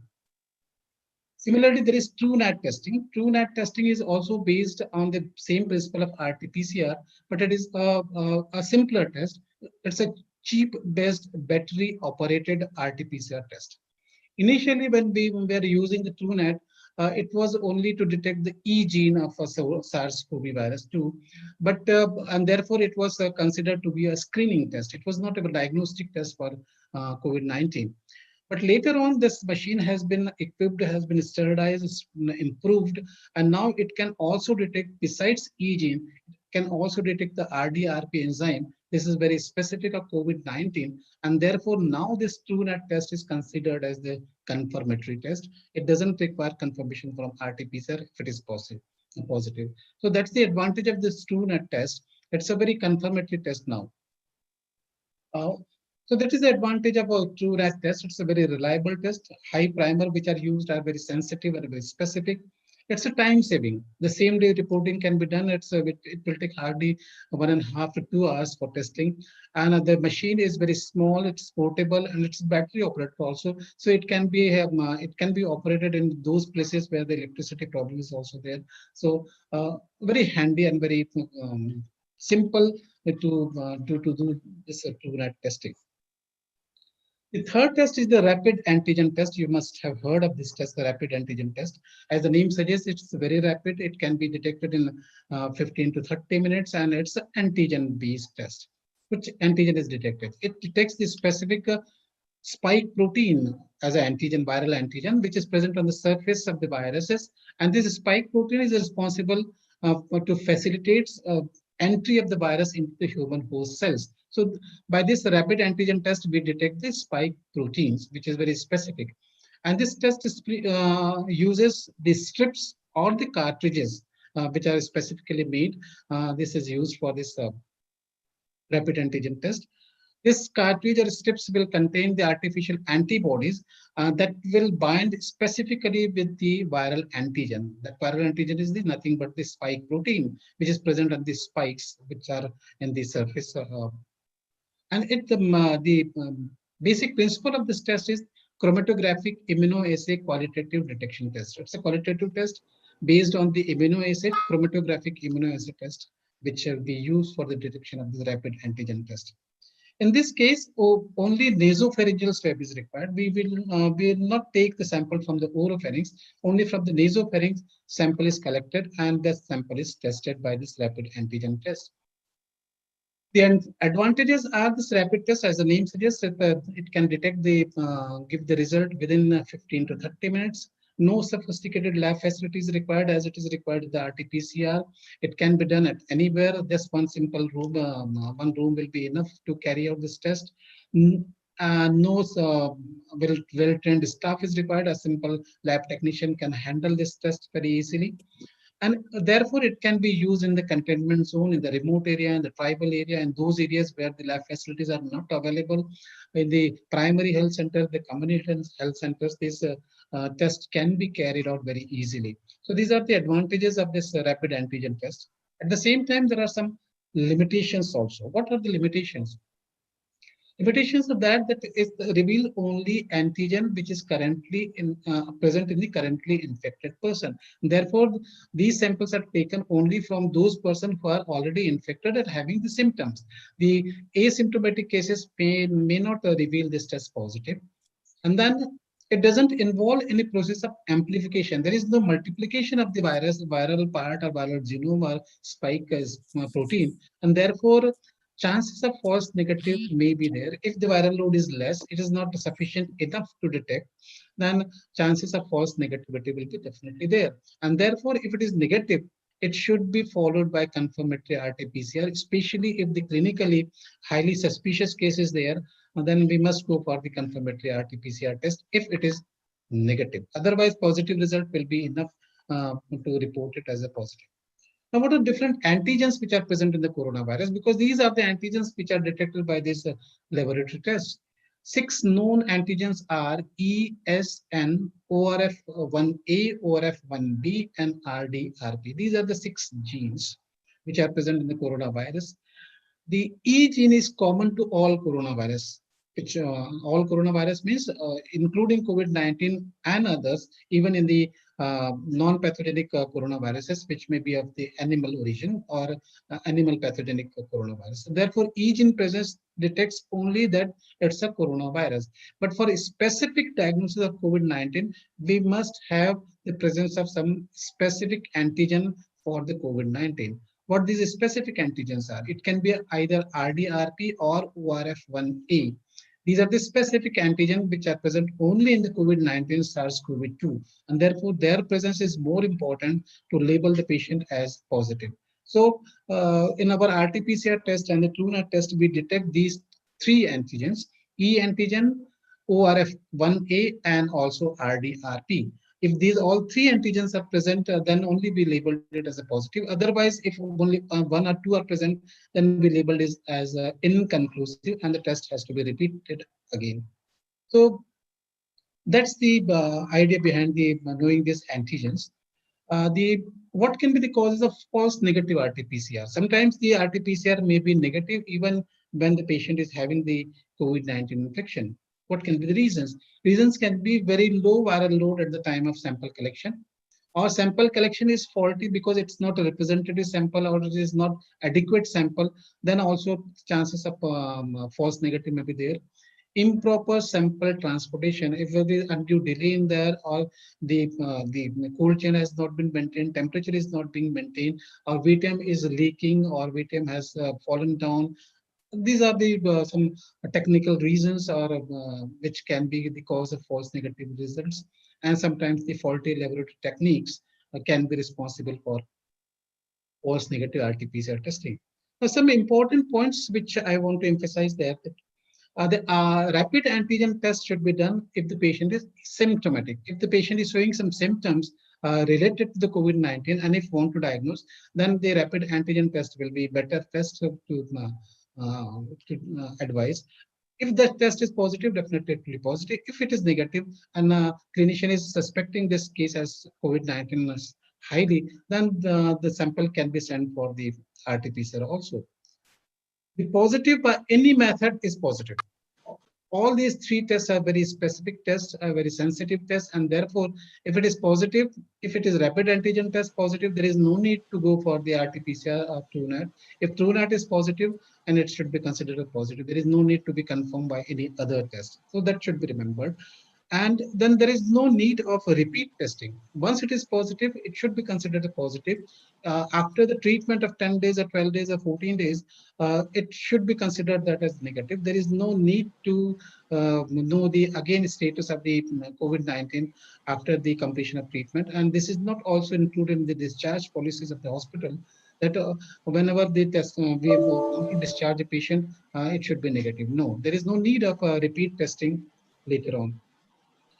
And the test advice should be especially after 4 to 5 days of the coming in contact with the patient.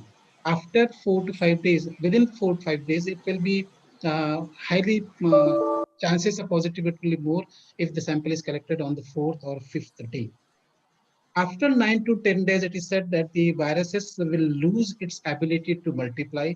Replicability will not be there in the viruses after 9 to 10 days of the treatment. And therefore, after 10 days, it is mostly considered that the patient will be non-infectious to others, and he or she will not be danger to the others in the community, in the family members, in the friendship who are coming in contact with those persons. So 9 to 10 days will be enough to make the viruses non-replicable.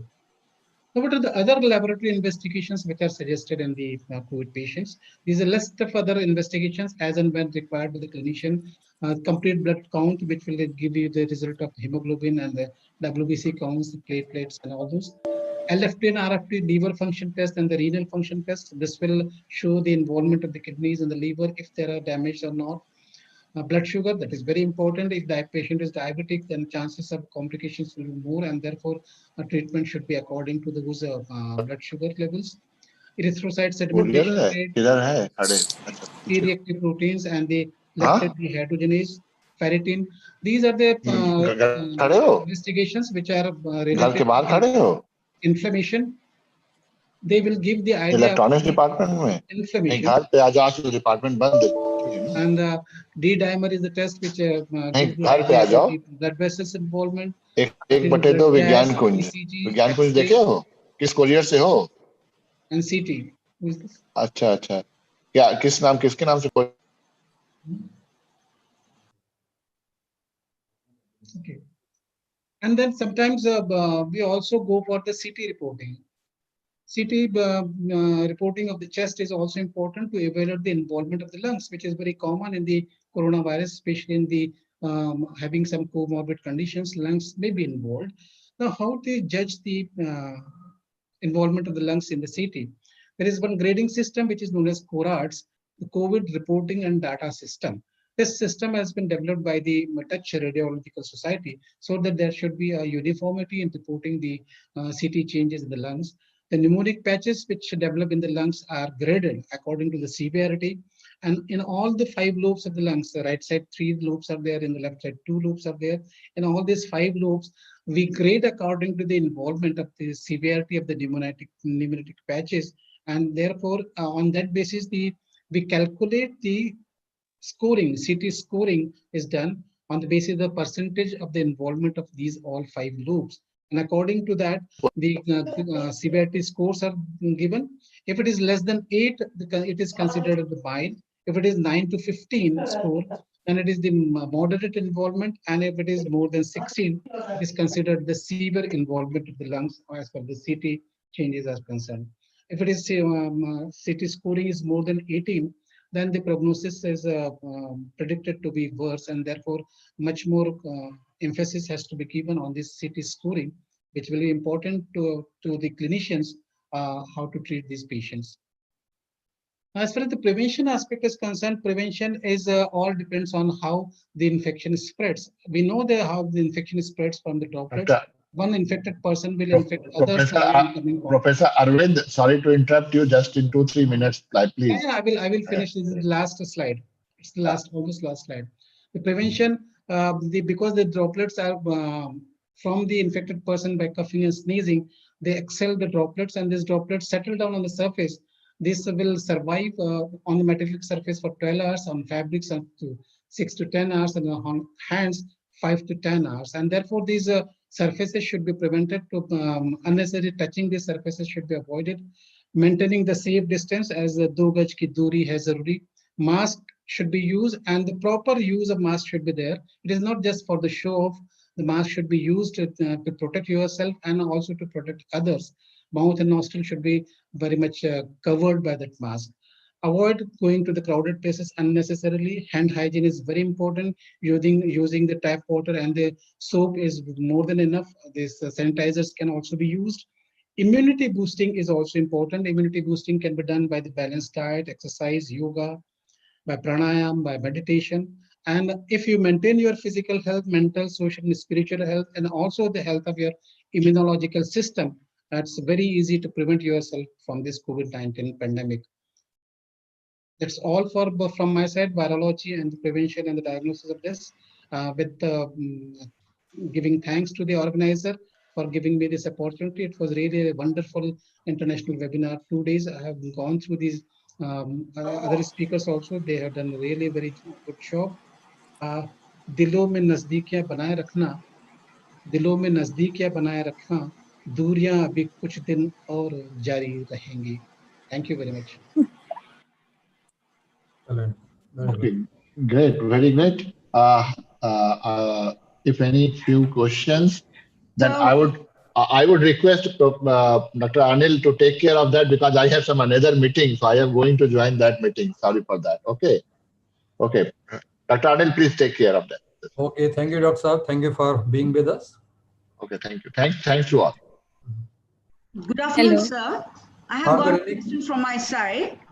The drug called Remdesivir is a controversial drug which has been not propagated by WHO, but it is being administered everywhere, especially in India too. Can you please brief out why the situation is? Actually, this COVID-19 situation is very new to all over the world, because before 8 months, no one was knowing about COVID-19. And therefore, the drugs which are being used are also very empirically based. But this Remdesivir is a very, it has been found to be very effective, especially not in all cases, but those cases which are having some comorbid conditions, which are hospitalized, especially those who are having diabetes, those who are having the chronic pulmonary diseases, those who are in the chronic kidney diseases. In those cases, only this remdesivir drug is injected and given by injectable route. Otherwise, it is normally not given, and it has been found, and especially in our AIMS Raipur and Medical College Raipur, and this drug is really doing wonderful job, and the response is quite good. Though in some cases it may not be needed, so unnecessary giving remdesivir is, should be avoided. But in those comorbid conditions, this has shown a good response, and patients are responding well. Okay. Of course, it's a matter of research, and it's a matter of the scientific research.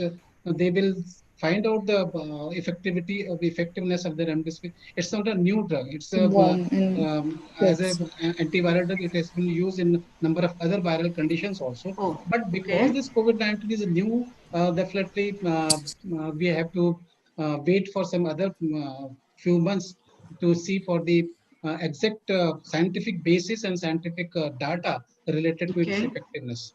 Okay. Thank you. Thank you, sir. Okay. Thank you. Thank you for your valuable delivery, sir. Thank you. Hello, sir. I'm Dr. Bhavna Jain. Yeah. I have a question on ivermectin. As doctor prescribed 12 milligram to both infected as well as the person who came in contact with infected person. Yeah. Along this, I have read that this is used for children, kids, to kill worm. So what is its actual role? Is it safe for us? Yeah, it's a safe. It has been, we are being using here since last 4 or 5 months. Earlier, when this started in the March and April COVID-19, we were using only the hydroxychloroquine. But later on, after 2-3 months, the ivermectin has been used, and it has been also found as effective as hydroxychloroquine.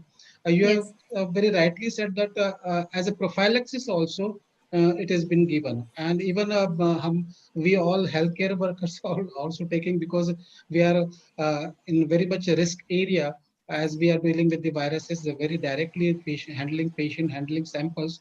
We are taking the ivermectin as a prophylactic dose. So it's useful, and it's not going to harm you. 12 milligram 1 BD for 5 days as a treatment, and also as a prophylactic dose can be taken. No problem. But sir, one of the doctor from US who suggested me ki don't take it because it will affect your intestine and lungs. No, it will not. In all the medicine, there you will find some ifs and buts. Toxic effects and the side effects and adverse effects are there with every medicine. Even simple crocin and the paracetamol, if you are taking for headache and fever, they are also not safe all the time. They can cause gastric irritation. They can cause nausea and vomiting. So some cases they can cause side effects, but that will not prevent its useful effect. No? If useful effects are useful effects are more than the what sometimes they can cause harmful effect, then definitely we have to prescribe it. Otherwise, how we will prevent our patients? Just by saying that these few side effects can occur, therefore we will not give the medicine. I think this is not right judgment. So old age person can take it. There is no side effect. Old age persons can also take ivermectin 12 milligram. No problem. No problem. Okay. Okay. Considering other conditions also, because sometimes senior citizens they should not have any hypertension. They should not have any ischemic heart disease. In such cases, they must consult their physician and the cardiologist. Otherwise, if they are otherwise healthy, not having any other disease, ivermectin is safe, can be given. Okay, thank you so much, sir. Any more queries? If none, I think let's thank Dr. Neral for a wonderful, very informative presentation. Thank you, sir. Thank you. Pleasure. Dr. Singh, it's up to you. Over to you. Thank you, Professor Anil Kumar Singh, sir. And our thanks is also due to Professor Dharmendra Singh for sparing his valuable time and managing the session very effectively and efficiently, in spite of his busy schedule. We are also grateful to the eminent speakers for giving the valuable insight into the technological initiatives and developments being contributed by them towards the society in large, and updating us with the diagnosis, management, and prevention issues. Now moving to the last session or the last part, that is valedictory function. We welcome you all to this session. Hope you all had a fruitful takeaway, and surely it must have boosted the morale of the young minds to put their intellect and mind to contribute to this noble cause. Due to some inconvenience, our principal and patron, Professor R.N. Singh sir, could not join us, but has sent his message, and I feel privileged to read out his message.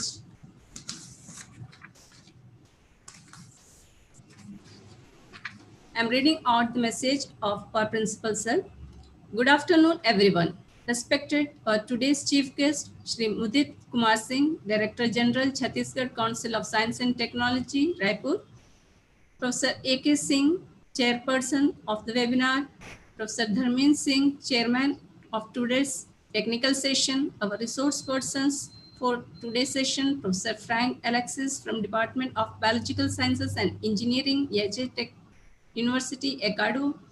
Professor Arvind Niral from Department of Microbiology, Pandit Jailan Medical College, Raipur.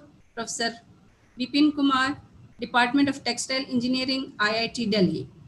I extend my warm welcome to all dignitaries, resource persons, and participants of this webinar.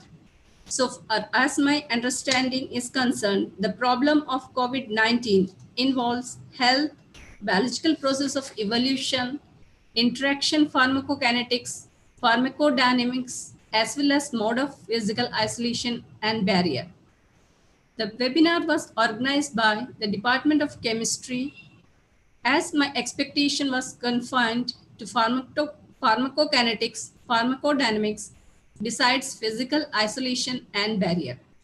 I am happy to know that this webinar was successful in addressing about physical barrier by the involvement of nanotechnology. We believe that only holistic approach will help us in controlling process of COVID-19. And this webinar has contributed in one parameter of holistic approach. I am confident that the knowledge generated in this webinar will be beneficial for further research activities. Thus, it has created a ray of hope. Finally, I congratulate all the dignitaries, resource persons, and members of organizing committee who have contributed directly or indirectly for the generation of knowledge through this webinar. Thank you. Thank you, Principal Sir, for this wonderful message. Now, we have with us the chairperson of webinar, Professor Anil Kumar Singh, Director, Rashtriya Chemicals and Fertilizers Limited, Mumbai, and Chairman Nazi with us. May I request Professor Anil Kumar Singh, sir, for addressing the gathering. Please, sir. Thank you, Dr. Matthew. Hello, ladies and gentlemen. A very good afternoon to all of you. It is a matter of great pleasure and privilege to be here once again before you to share my thoughts on an issue of significant global importance. As I said yesterday, COVID-19 has thrown a major global challenge which are multidimensional, multidisciplinary, and transnational in character and require a concerted global response for effective resolution of the pandemic. The SARS-CoV-2 virus has disrupted our educational and all developmental activities. It has impacted and continues to impact the economic and social fabric in an unprecedented way. Currently, it is the most pressing contemporary challenges faced by all of us.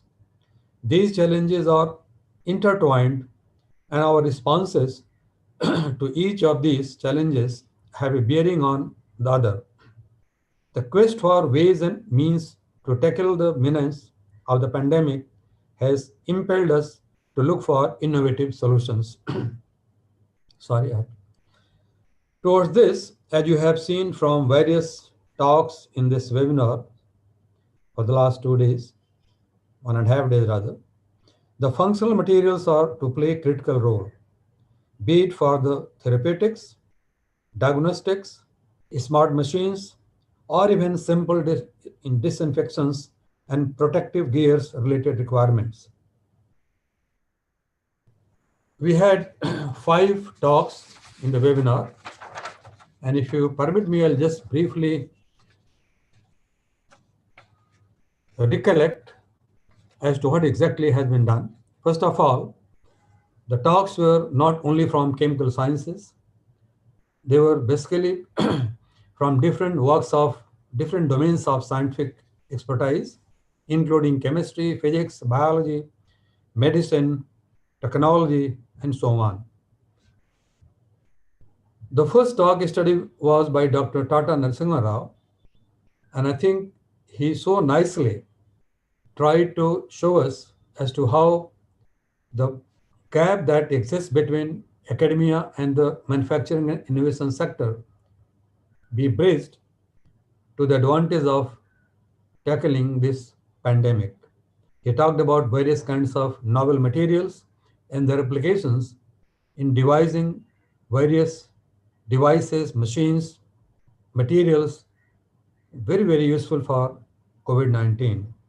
And he also talked about carbon materials, nanofibers, more technically, and showed us as to how simple biomaterials, easily available stocks can be used, be it in form of black carbon or something else, spent from various factories. He talked about sulfur-containing coal, etc., be used for tackling the COVID-19 problem. Dr. Mishra thereafter, who came from Cranfield, UK, talked about interferences due to electromagnetic radiation and uses of various kinds of materials, inorganic materials, to deal with that problem, primarily in the area of defense, aerospace engineering, and aircraft, etc., fighter planes, etc. Later on, he connected that with the COVID-19 and showed that how some of those materials, again, particularly with reference to adsorbent derived from nanofibers, be very, very useful in the fight against COVID-19 that we are taking up. Today we had an excellent talk by our guest from Ecuador, who not only showed the beautiful country of Ecuador and its wonderful biodiversity, but gave a very comprehensive efforts that has been made by his university under his leadership to combat COVID-19 by developing a variety of products and procedures, whether it is mask, smart mask, I would say, or let's say protective gears, testing kits. Then he talked about ventilators, and he also later on, in a very comprehensive way, talked about this relevance of, let's say, smart materials and innovative ways to fight COVID-19 and not only rely upon the older things that we have been doing. Need for better protection, need for better medicine, therapeutics, diagnostics, etc., were actually highlighted by him. And I think we became highly enriched as to what is being done elsewhere. And I really thank him for sharing the knowledge and information that he has gathered there and brought to our attention. Then we had a talk by Dr. Vipin Kumar from IIT Delhi. And he basically, again, I think, just like Dr. Tata Narasimha Rao, showed as to how the gap that exists between academia and the industry can be bridged in a very nice way. Basically, he gave a very an excellent account of his startup and the way IIT Delhi has been able to develop the e-tax company, the startup, and the Kavach mask and antiviral garments. A lot of technology has gone into making this. I mean, I think he presented in a very, how do I say, protecting his IPR, etc. He didn't dwell much about the inside, perhaps want of time, and obviously from business point of view, which is quite appreciated. Nevertheless, he gave a lot of hope to many people that how technology can be used in a very fine way to develop things like even mask, uh, which is to be used by crores and crores, millions and millions of people world over. It was a very comprehensive kind of presentation with respect to, let's say, textile engineering and textile technology aspect, which can be very useful in combating COVID. And finally, we had a very comprehensive talk again by Dr. Arvind Neral, who touched upon very basics of the virus and the disease COVID-19 and talked about morphology, nomenclature, how they were discovered, then pathogenicity, then history of entire COVID-19 disease, and so on, symptoms, and then how treatments are done. It's a very, very useful talk as far as this webinar is concerned, because as I have said yesterday and I repeated today also, the basic idea is to convey the message to the masses and share our knowledge, whatever we have, with the masses so that they get benefit of the science and technology useful to come in combating COVID-19. So this was just a kind of synopsis of as to what has gone into this webinar, which I think, in my opinion, has been just outstanding and very, very useful to the society and the people who have attended. I would request rather all of you, those who are participating and those who would have access through various electronic medium, to spread this information to as many people as possible, so that this Jagrukta Andolan that the Academy has started against COVID-19 goes to more number of people and perhaps to the entire nation, and why not the whole humanity. Essentially, as of now, when we are still in want of effective solution to efficiently take care of COVID-19 problem, it is very important to religiously adopt COVID-19 appropriate behavior, which I'm sure would have come out from the last presentation from Dr. Neelkar as to how we can prevent this disease from us by following simple cautions and precautions already well known to all of you. But we also need to place our policy regime of combating COVID-19 pandemic in the larger perspective of environmental sustainability and economic development.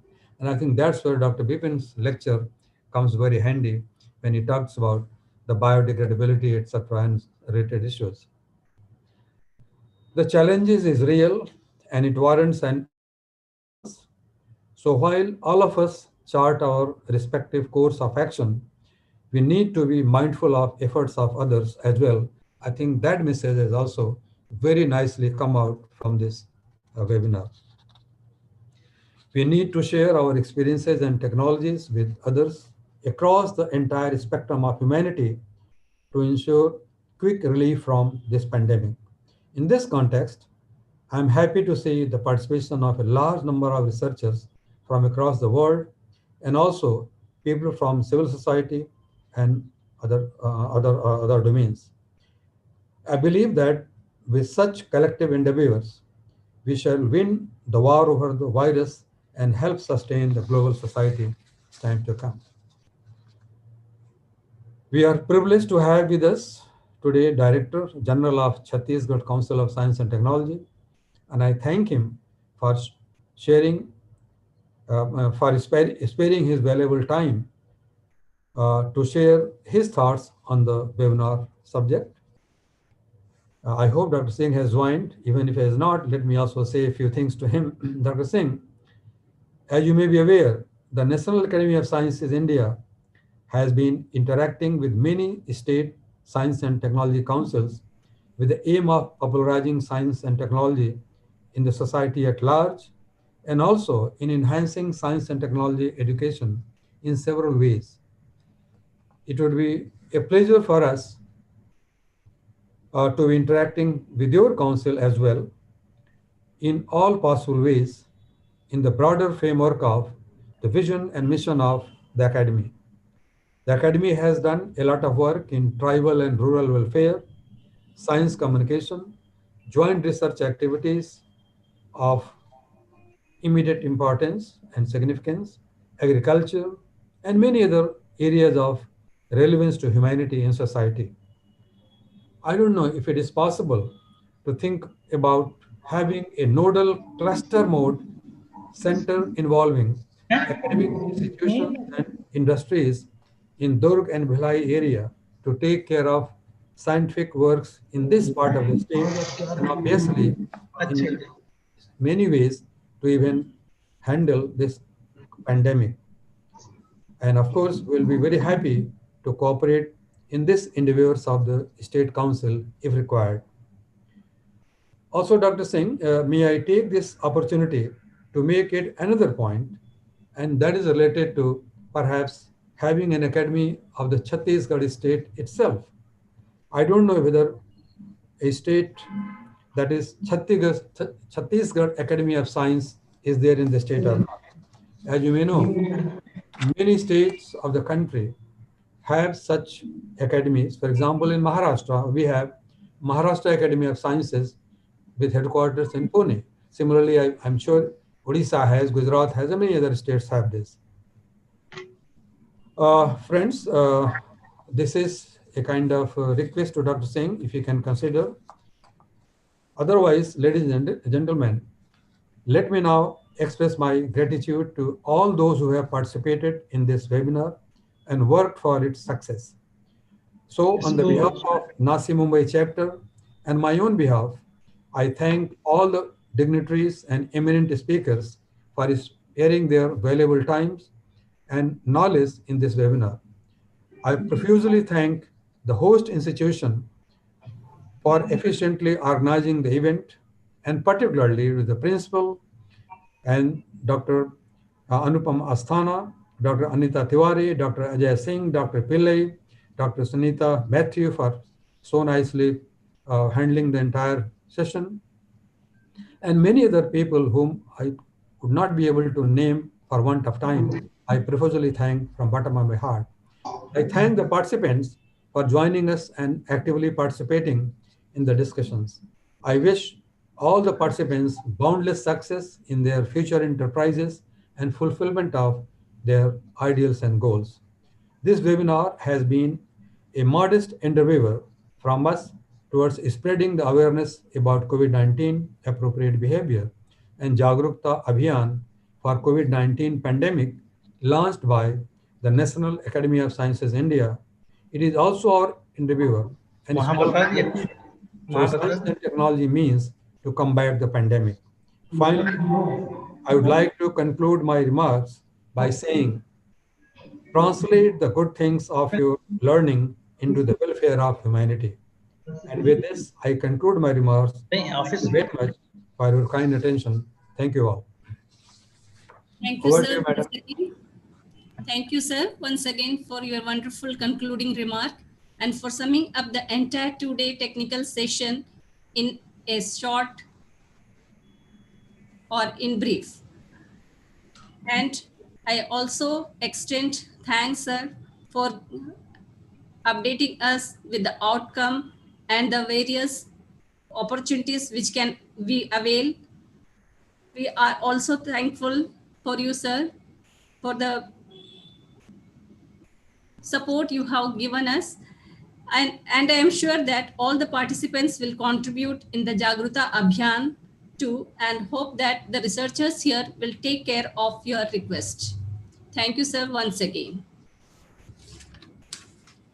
We are highly privileged to have amidst us Mr. Mohit Kumar Singh, Director General of Chhattisgarh Council of Science and Technology, Raipur, as our Chief as our chief guest of this valedictory function. I would like to give a brief introduction of Professor Singh. Mr. Mudit Kumar Singh studied at Lucknow University and Dresden University of Technology, Germany. He is a DAD Fellow.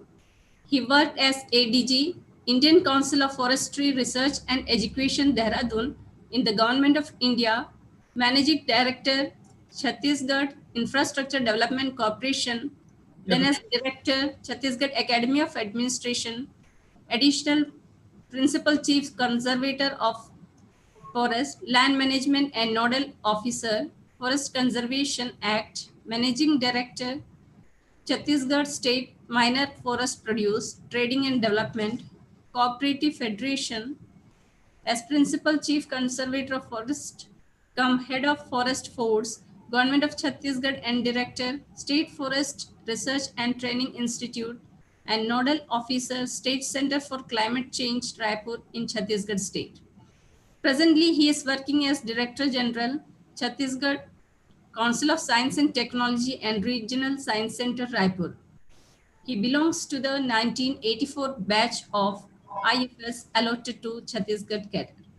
As a member of Indian Forest Service, he has held key assignments in different capacity in MP state and in Government of India, and has wide experience in capacity building and training, project implementation, watershed development, and socio-economic development in JFM programs. Mr. Singh was awarded Republic Day Medal by the Government of Madhya Pradesh in 1993, Rotary International Citation for Dedicated Public Service, ISFRE Award for Excellence 2002 in Community Forestry, and in 2006, he has been selected for the VIP Tracer study, being one of the 25 awardees worldwide out of 4,000 DAD fellows. In 2018, he was awarded Distinguished Alumni Award by the University of Lucknow. His work in participatory management at Jabua has been internationally acclaimed, and 3 books have been written on his work by Tata Energy Research Institute, Worldwide Fund for Nature, WWF, and IAFM. He has authored a book titled Managing Non-Timber Forest Products for Sustainability of JFM, which is published from Germany. Another book titled Forest Entomology in India, Current Important Problems, besides publishing several research papers in journals of repute. His special area is community forestry, NWFP management, forest certification, Forest Conservation Act, and human resource development. He was also project advisory committee for the Canadian CBED CECI project of Uttaranchal State, and also organizing secretary of the 21st Asia Pacific Forestry Commission meeting held in April 2006 in India. He initiated bamboo-based common facility centers under the innovation program of National Bamboo Mission, which is providing value addition and direct employment to local artisans in the state. Mr. Singh has been visiting faculty to Göttingen and Dresden University in Germany, International Agricultural University, Netherlands, World Forest Institute, Hamburg, Germany, Indira Gandhi National Forest Academy, Dehradun, Indian Institute of Biosocial Research and Development, Kolkata, Lal Bahadur Shastri National Academy of Administration, Mussoorie, Uttaranchal Academy of Administration, Nainital, and Indian Institute of Public Administration, New Delhi. So, with great honor, may I request Shri Mudit Kumar Singh sir for his address. Thank you, Professor Matthew. I hope I am audible to all. Good morning, friends, distinguished delegates of this international webinar, Professor Anil Kumar Singh, and my colleagues who are all attending this important event. Well, with all humility, and I was feeling a little embarrassed when Professor Matthew was reading my biodata. In fact, it should be much shortened.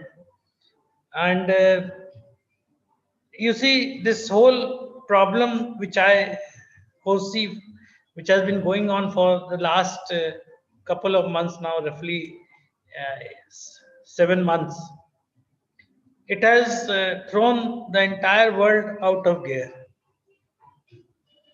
But as the history says, and also the evidences are that any pandemic or any tragedy which affects the whole world, it does make you realize also that what we are, where we have been, and what has to be done in the future.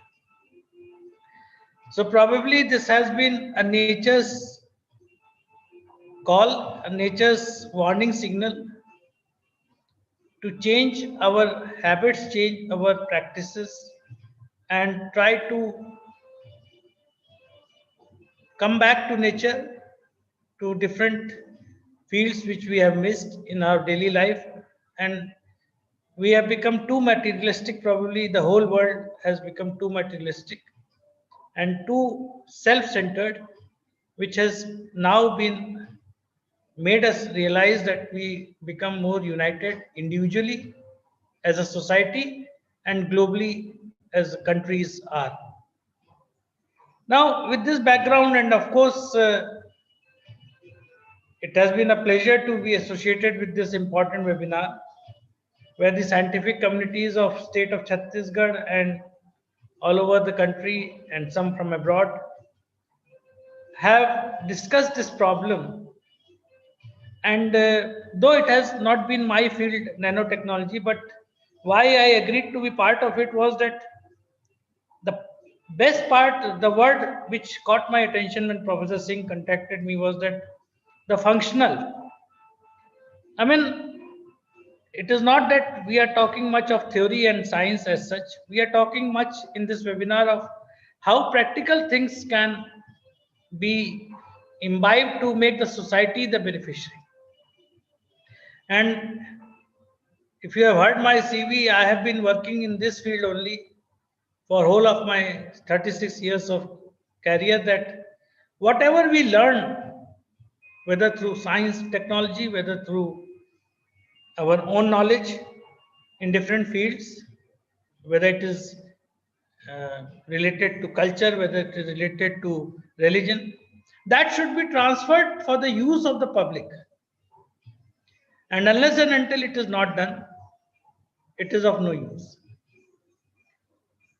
And this is the best part, which I have been attending many webinars and seminars, but I think this is one of the one which has focused on the transfer of technology, how to develop the technology related to nanomaterials, and then focus on that. We have had some very illustrious panelists and scientists who have discussed. Dr. Raghavan Mishra, I think from UK, explained about the carbon nanotubes based nanocomposites. Dr. Frank Alexis has emphasized on functional materials to combat COVID-19. Dr. Bipin Kumar explained about designing and performances of functional PPEs. All this has been reiterated by Professor Singh, so I need not go on that. Professor Frank Alexis emphasized on many issues. And I feel that unless and until we go for an integrated approach in this whole gamut of things, much success is not going to be achieved. If you see from the trends which have been over the months, general perception was that this will last till summer. Then the perception changed that no, it will last till mild winter. Then it changed to it will be severe winter. We have been groping in the dark. Only few things worked well. One is that yes, social distancing does affect, because naturally it affects the spread of the virus. And secondly, the cleanliness part of the society, which requires much attention. And my personal experience is that wherever we have maintained cleanliness, we have been able to contain this spread also. A question can be asked that why then it has spread in European countries, which are considered to be very clean. Now, let me tell you, I was working for 3 years in Germany, and it is what appears clean that is not always clean. If you see their roads also, you will see a lot of black dots on the roads and the pathways. And that is because of the chewing gum which they chew and then they throw it on the road. And they all get stuck up, and it is as bad as our pan gutka and as bad as our pan para. It doesn't look that shabby as our pan and gutka looks, but then it is a source of infection. And there are certain habits also which are source of infection. I would not like to go on public on that, but I'm just giving you one example. So this is my assessment, and I believe that this has worked also wherever we have maintained these things. Social hygiene, social distancing, we have been able to contain. Now coming to, I'm talking to a scientific community from a scientific organization. My own studies, which I have also done in the couple of days on this issue of nanotechnology, I could find that yes, there is a lot of scope. And that is why at the outset, I would like to invite proposals where we can even fund for some innovative ideas. Even 2-3 organizations or universities or colleges, scientists, like, see, this problem cannot be dealt in isolation. I have received, we have program of funding, and we fund up till 5 lakhs small projects for 2 years, 3 years. And what I personally feel that a single scientist cannot do justice to the whole concept. Take, for example, developing a PPE kit. Now, the present PPE kit is 70% safe only. It on the 100%, my own son is a doctor, and I asked him, and I was told that, I mean, unless and until you have the Ebola suit, which is 100% protective from this virus, otherwise, no PPE kit is 100% protective. It gives you just 75% protection. So we need to develop a technology through nanotechnology where the PP kits become 100% safe for the users, for the doctors, for the paramedics. Now, when you go for that, a single person, single researcher may not be able to do justice to that whole project. So what I personally feel that one from maybe from AIMS, one from the university, one person from other research, they can form, those who are in touch can form a interdisciplinary team and then submit proposal part from maybe 2 organizations can submit. There can be complementary proposals so that you have more fund, but it should give a derived result. And that is the basic focus which I want from the researchers. Even I mean, just having a study or just having a finding is not good unless and until, in this case, what I feel, it may be good in the other fields, I don't deny that, but in this present case where we are talking of something which is a pandemic and we want to control it, we want to devise technologies, we want to devise devices, it has to be such that it brings an impact on the society. Even if you see, I mean, my analysis is also based on this fact that even the vaccines which are being developed, they are not developed by a single organization. It is always a consortium of agencies. Any big project, you take the aeroplane industry, Airbus industry, it doesn't work single-handedly. They work with GE, General Electric, they work with Microsoft, they work interdisciplinary. Unless and until it is an interdisciplinary team, it will not give you the desired result. So my humble request is, that try to work on this aspect. Those who have attended the webinar, those who are in touch with it, come up with certain hypothesis and then look for funding and develop a research project, work for that for 2 years, or then come something tangible which will be beneficial for transferring the technology. This is one aspect which I would like to focus. There are other aspects also which we have to take into account, because you know this virus is continuously mutating. Although there are examples where the strains have weakened also, but at the same time we'll have to take into account all the parameters while focusing on our concept, what we want to propagate. I'm not going to talk of data. Everybody knows how much is the extent of the problem, how much the society has been affected. But yes, one good thing is there, that it is coming to a decline, and a very steady decline. Almost we have reached half the stage now. We were earlier 95,000 plus daily. Now we are 45 in India, globally also. So that is a very positive sign. And I also firmly believe that this is not going to end. You take any major disease which has cropped in the society, whether it is cholera, still it exists. Dengue, it still exists. One of my own scientist nephew, yesterday night, he came to my residence and said he has to rush to Lucknow because his nephew is suffering from dengue and the platelet count has gone down. So still dengue, after so many years, it is there. The same, this COVID problem will remain. The vaccine also is not going to give you 100% protection. So we have to think and devise methodologies so that we are able to contain it, we are able to mitigate this problem. And for that, this whole idea of interdisciplinary research, interdisciplinary discussion, interdisciplinary thought process, this all has to go hand in hand. And to that extent, I congratulate the organizers of this whole webinar who developed this concept, made it materialistically, physically possible for all of us to share our ideas. Secondly, we also know there is a lot of information related to nanotechnology. I mean, there is no dearth on that.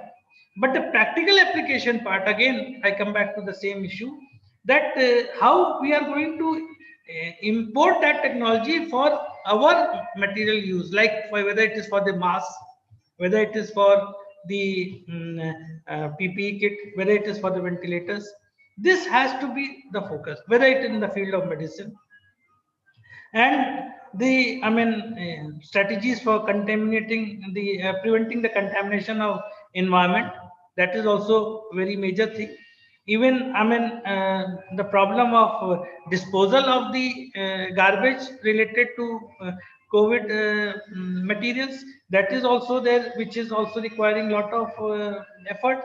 So all this has to be inbuilt. I mean, the topics of research can be several. I mean, you have major disciplines. It is for equipment based, it is environment based, it is pharmacology based. All these these are the major fields. But then if you have to break down into sub fields where you have to then think on what is your strength. Your means there are two categories: the individual strength of the scientist, he may be or she may be good in that field, and of the organization. So that has to be matched and then come up with certain solution which is going to benefit. Now, another caution I would like to give: there so many equipments have come in the market. UV filters, there is a machine where they say, okay, put all the files into it and they will be sanitized. There has been no baseline data. There is no baseline data which can prove that no, with this much of UV filtration, this file is sanitized. I asked, the people came to me, sir, in your organization, we would like to supply. I said, what is the proof? What is the benchmark with which you can prove that now 100% this file is sanitized? I got no answer. Those who are working in the field of climate change is also part of this whole gamut. You see, there's one basic thing which has happened in that discipline is that we know what is the baseline data. And based on that, we are able to project our other predictions. We can do modeling. But here, we don't have any baseline data. It is all hypothetical. Some say 2 meter distance, some say 3 meter distance.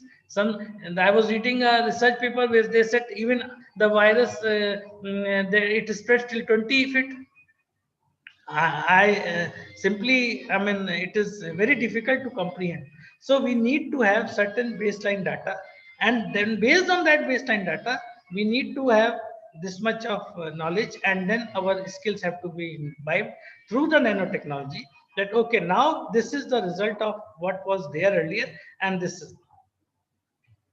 has happened in other disciplines, whether it is in agriculture, whether it is in the field of medicine. I mean, if you see, we know we had earlier X-rays, then we came to CT scan, then we came to MRI. Now we have the PET scan. We can have all the results fine-tuned. So that is the improvisation which the medical science has brought in. The same pattern we'll have to follow in this. Correct me if I'm wrong, but this is, I always believe in giving my own ideas, my own experience, my own thoughts, because your technical knowledge, your scientific knowledge is second to none. But yes, the experience which I have gained over the years working in different fields, different disciplines, different organizations, I do like to share and try to motivate my whole community to which I belong, the whole scientific world, that we should channelize our resources in such a direction that we come with certain practical solutions. And not only practical solutions, they should be what I call it as an intermediate technology. It should be technology which should be available for all.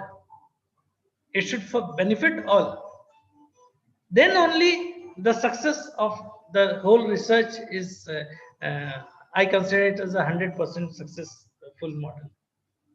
So, friends, I think while I was talking for the medical field, I think again the same thing is there, that we have to base our pharmacological research in such a way that we are able to provide highly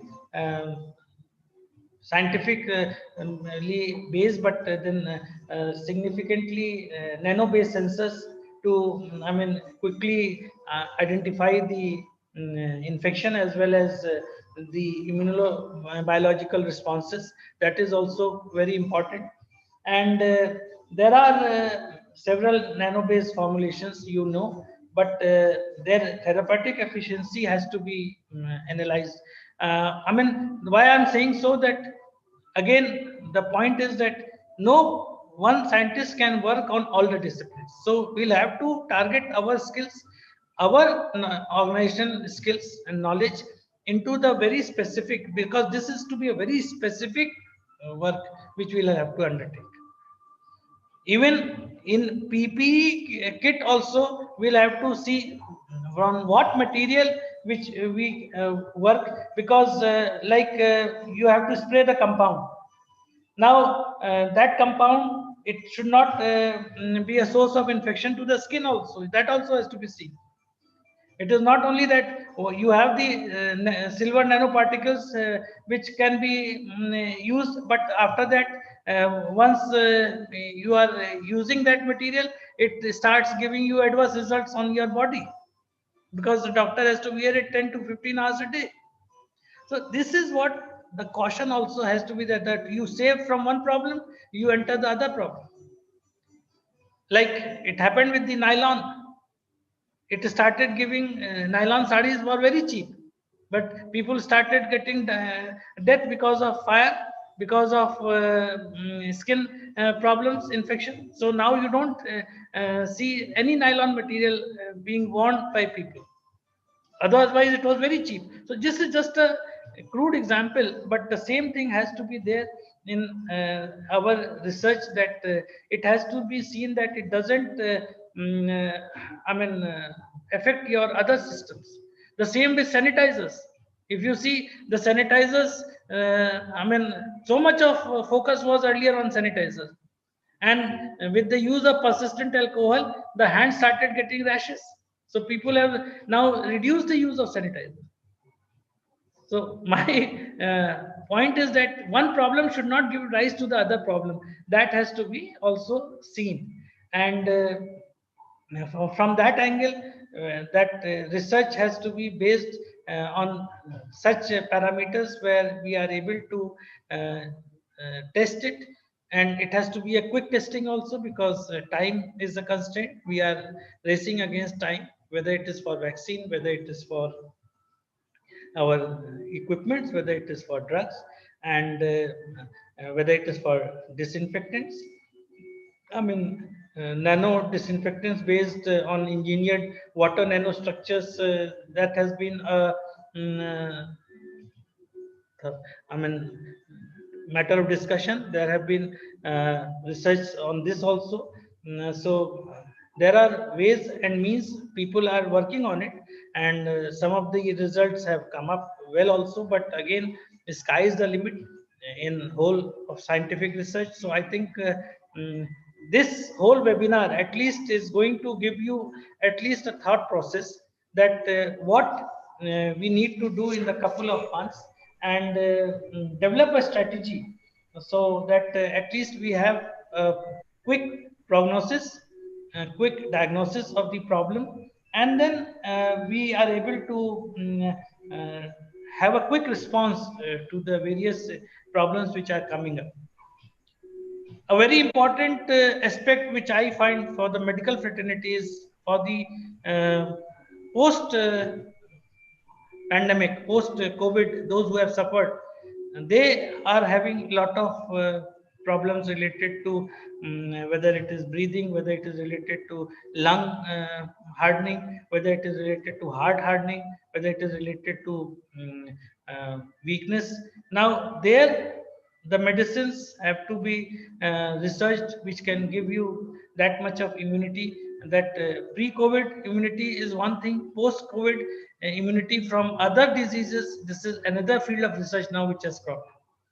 Earlier we were just focusing on pre-COVID protection. So people were taking ivermectin and the doxycycline for prophylactic use. Now, for treatment, you have remdesivir. This is very good drug. At least you are able to contain the patient's misery, and you are able to save lives. But now, post-COVID, drugs have to be still identified, which can give you protection from future complications. So this is a new field which has emerged. So my thinking is that, research avenues are gradually spreading fast as the COVID is.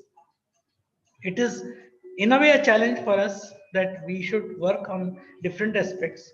And that is why the more the thought process is activated. You see, the major challenge today for the scientists, the researchers, the academia is that we need to first focus on the problem, highlight it, and then start developing a hypothesis and work on it. And for that, unless and until you don't have your thought process on that particular problem, you have to think it from holistic angle. Then only you are able to develop a concept which you can then put into paper. And for that, every scientist, right from JRF till scientist emeritus, has to think in that direction. And that is the crux of whole genesis of the issue. And probably, I think this whole pandemic has made us feel and think in those directions. And it's not only that we have to think on only the pandemic, our own other issues which are affecting. It is a cross-sectoral. that is what I want to highlight, that it is pandemic treatment is one thing where we are working on the vaccine, whether we are working on the equipment, whether we are working on the medicine. But what about the peripheral things? The society habits, this cleanliness, the other change, the climatic factors, the environmental factors, they also have to be taken into account. And once we are able to take it into those of you who are working in the field of socio-economic field also, there is a concept of Venn diagram where you crisscross the problems and then you come to the nucleus. So that thing is there, that the problem is your central focus, but adjacent themes also have to be taken into consideration, and that will bring you a lot of success. So I think I have taken much of your time, and my only aim and vision is to motivate the young team, youngsters, those who are in this field, to come up with new ideas. We are there to support you. We are there to help you out. We are there to bring you into the mainstream. And as Professor Ikizing mentioned about two things, I would like to give my acceptance on that. I'm open to all good ideas. There is no harm in having an MOU with the National Academy of Sciences. We have certain good MOUs, both national and international. It is on our website. You will find it much more detailed and improved. And if you can send me a draft and a copy of the Maharashtra MOU, we will be certainly happy. Whether the team comes here and we host, or we go there and sign it, it will be a wonderful idea. Intersectoral, interdepartmental collaboration is our mandate. We would love to do it. Regarding having a Chhattisgarh Academy of Sciences, that is also a good idea, and again it is a welcome thing. I would like that you coordinate with my colleagues here and develop a concept, and also again the best practices. You can have the because we'll have to have the uh, memorandum of association for that. So the best practices of different states we can take into account and then develop that also. But we let us go step by step. First, we can have the MOU with the NASA, and then we can have this also. And we are definitely open to any good suggestion and idea. So thank you for sharing your thoughts. And before I conclude, ladies and gentlemen, let me thank the organizers of this whole webinar, my own colleagues here who are attending it also, and Chhattisgarh Council of Science and Technology and Regional Science Center. Though it's an official holiday, but all of us are here. So it's a matter, because we know that how sensitive this problem is, and that is why I took this opportunity to sensitize my colleagues also, my team here, as well as all those who have been associated with it. But I know the pains one has to take for organizing such events, contacting personally, requesting delegates, getting it, and I'm sure you'll publish a proceeding also out of it, and which will be beneficial for the society. Thank you immensely for having given us this opportunity, and my all best wishes for your future endeavors. Thank you. Rightly, sir. Research avenues are opening as rapidly as COVID spread. Thank you, sir, for enlightening us and sensitizing us with your words of wisdom and sharing the essence of your vast experience in multi-sphere. Sir, your experience matters a lot to us, and it was evident from your credentials, sir. Though it was very impressive, sir. So I read the whole CV, sir. Thank you, sir, for your inspiring, thought-provoking talk and for drawing our attention towards the various present and post-COVID aspects, which are very relevant in presenting. Now, thank you, sir, once again. Now it's time to learn from the participants that how beneficial was this platform to them. For that, I request 2 or 3 participants to please unmute and give their opinion. I would like to first call Professor Rajesh Pandit from Nepal, if available.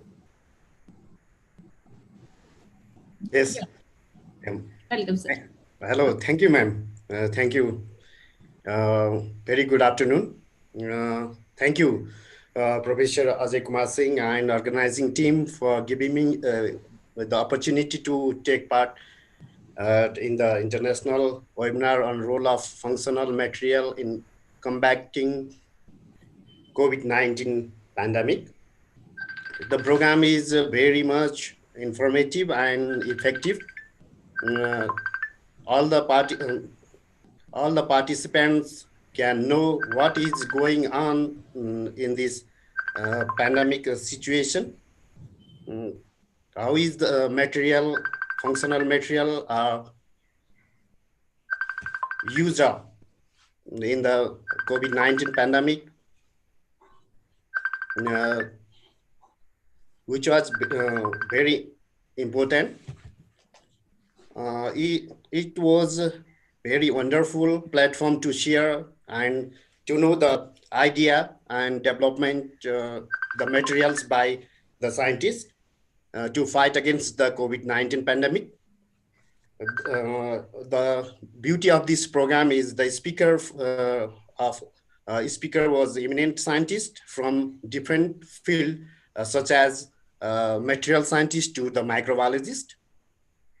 I would like to, as a participant, I would like to thank the speaker for sharing their wonderful work with us.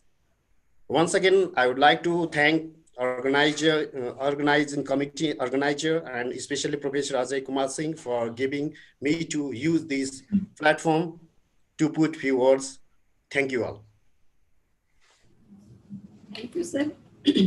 Now I request Dr. Vasudev Grunule from Nagpur.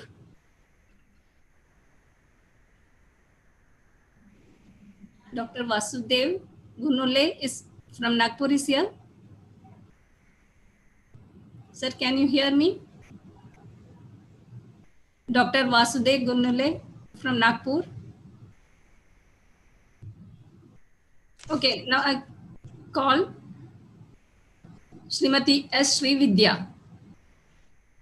Good afternoon, everybody. I thank the organizers and the eminent speakers for sharing the valuable hidden knowledge. Comprehensive delivery had been given by everybody. It is completely useful to us, especially the research community. Dr. T.N. Rao and Dr. Bipin Kumar, with a similar wavelength, delivered that a platform should be bridged between the research and commercialization. Of course, that should be done. Dr. Frank Ellick's message of how nanoparticles to be incorporated inside the bloodstream to detect the virus is actually a motivating spirit. The liposomes and the polymeric nanoparticles, as per him, are found to be good candidates for attacking the COVID-19 virus. Dr. Arvind had unlocked many hidden knowledge about virus in terms of biological and medical sciences, which was actually valuable, and the knowledge which many didn't know about it. Similarly, Dr. Mishra, whose work was on electromagnetic field, emphasizes the utilization of the electromagnetic field in tackling the COVID-19 virus. So as a needle is required to remove a thorn, the knowledge is shared through visual parameters, get fixed into our mind. Thank you once again, all organizers and speakers and those who just encouraged us to have this valuable information. Thank you. Thank you, Srividya madam.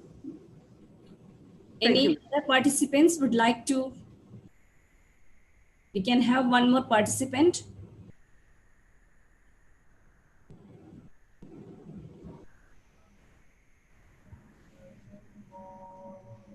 Anybody who wishes to say a few words? Okay, with this, we will close the feedback from the participants. Thank you, dear participants, for giving us the insight of our webinar and the output which we have got from this webinar.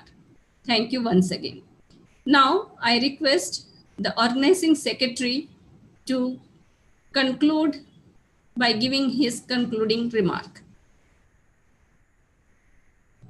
Please, sir. Sir, please unmute. Thank you, madam. Okay, sir. Good afternoon to you all dignitaries and participants. To sum up the 2 days proceeding of the international webinar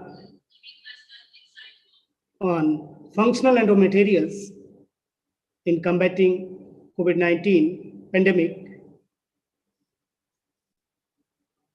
I'm happy to say that it was really very enriching and fruitful for participant as well as for scientific society. Regarding concluding remarks, I think chairperson of the webinar, Dr. Anil Kumar Singh, already well explained and concluded 2 days webinar. I am very thankful to Dr. Anil Kumar Singh, Chairman of the National Academy of Sciences Mumbai chapter, for his support, encouragement, and he is the person who is source of inspiration for conducting this seminar. I am very thankful to our friend Dr. Surya Prakash Singh, Principal Scientist,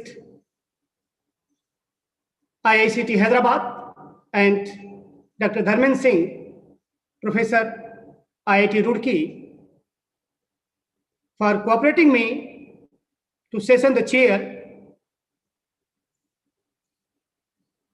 It is heartening to note that nearly 500 participants from 12 countries and from 20 states of India were benefited.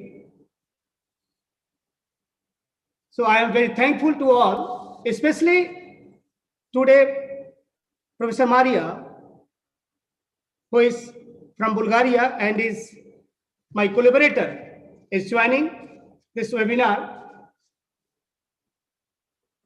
Dr. Rajesh Pandit from Nepal, one professor from Malaysia, Saudi Arabia. So I'm thankful to all. Thank you. Okay. Thank you, madam. Thank you, sir, for the wonderful concluding remark. Now I request our head of the department and convener of this webinar, Professor Anupma Asthana, to propose vote of thanks. Please, ma'am. Madam, please unmute. Unmute. Madam, mic is off.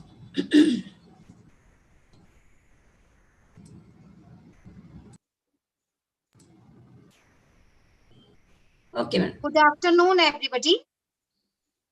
The end of a story is always a beginning. Today, we come to the final part of this webinar, which I am sure was very informative and relevant in today's scenario. That is, role of functional nanomaterials in combating COVID-19 pandemic. I extend my heartfelt gratitude and thanks to Professor Aruna Palta, Honorable Vice Chancellor Hemchand Yadav, University Durg, for sparing her valuable time for this event, which was a major source of inspiration and motivation to us. Thank you very much, madam. I am thankful to chief guest of today's function, Shri Mudit K. Singh, Director General, CCOST, Raipur. Thank you, sir, for sparing time to grace the occasion and sharing your views in present scenario. Sir, you have rightly mentioned that collective and collaborative work is the need of the hour. My sincere thanks for Professor Sushil Chandra Tiwari, sir, Additional Director, Department of Higher Education, Chhattisgarh Government. I would like to extend my sincere thanks to Professor R.N. Singh, Principal, our patron, Government VYT PG Autonomous College, Durg, for his active, unconditional support and guidance. I am extremely thankful to Professor Anil Kumar Singh, Chairman, National Academy of Sciences, Mumbai chapter, for his cooperation, sharing his expertise, and extending support to organize this webinar since beginning. Thank you, sir. I am thankful to Dr. S.P. Singh, Principal Scientist, IICT, Hyderabad, and Professor Dharmendra Singh, Professor IIT, Roorkee, for sparing their time and chairing 2 technical sessions so nicely. I'm extremely thankful to eminent speakers, Dr. Tata Narsingha Rao, Professor Frank Alex, Professor Arvind Naral, Professor Raghvendra Mishra, and Professor Dr. Vipin Kumar for their valuable insight, information, and building awareness towards corona pandemic.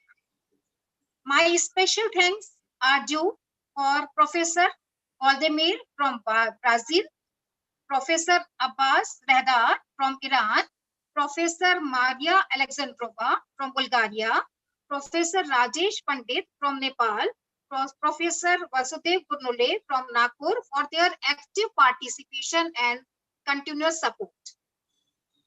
I would like to thank my all dear colleagues, Professor Alka Tiwari, Professor Ajay Kumar Singh, Professor Sunita Matthew, Dr. Ajay Pillai, and all members of organizing team for conducting this webinar so nicely. I would like to mention and thank especially to the technical support team and all others who directly or indirectly contributed to the success of this webinar. My special thanks are due for Professor Anil Kumar Srivastav and Professor S.D. Deshmukh for their continuous active support. On behalf of entire organizing team, I once again extend my sincere thanks to one and all for making this webinar meaningful. My sincere thanks to all participants from India and abroad for joining this webinar and making it fruitful and meaningful. Thank you once again. Stay healthy and stay safe. Thank you.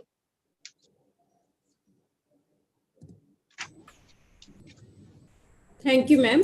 With this, we come to the successful culmination of this stupendous, enriching webinar on this prestigious platform. Thank you all for making it a successful one. Thank you all once again.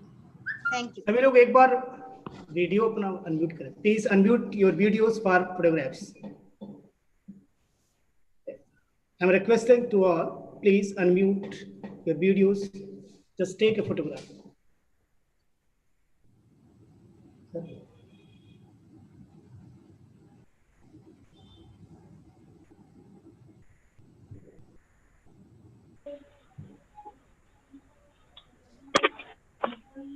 Sir?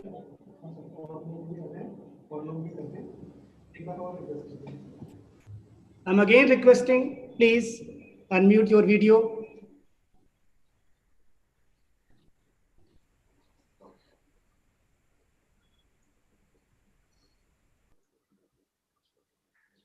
Okay, sir. Okay, thank you. Thank you, sir. Thank you. Thank you. Thank you. Thank you all once again. Have a nice day. Bye. Namaskar. Have a nice day. Thank you. Thank you. Thank you. Thank you. Thank you. Thank you. Thank Okay. you.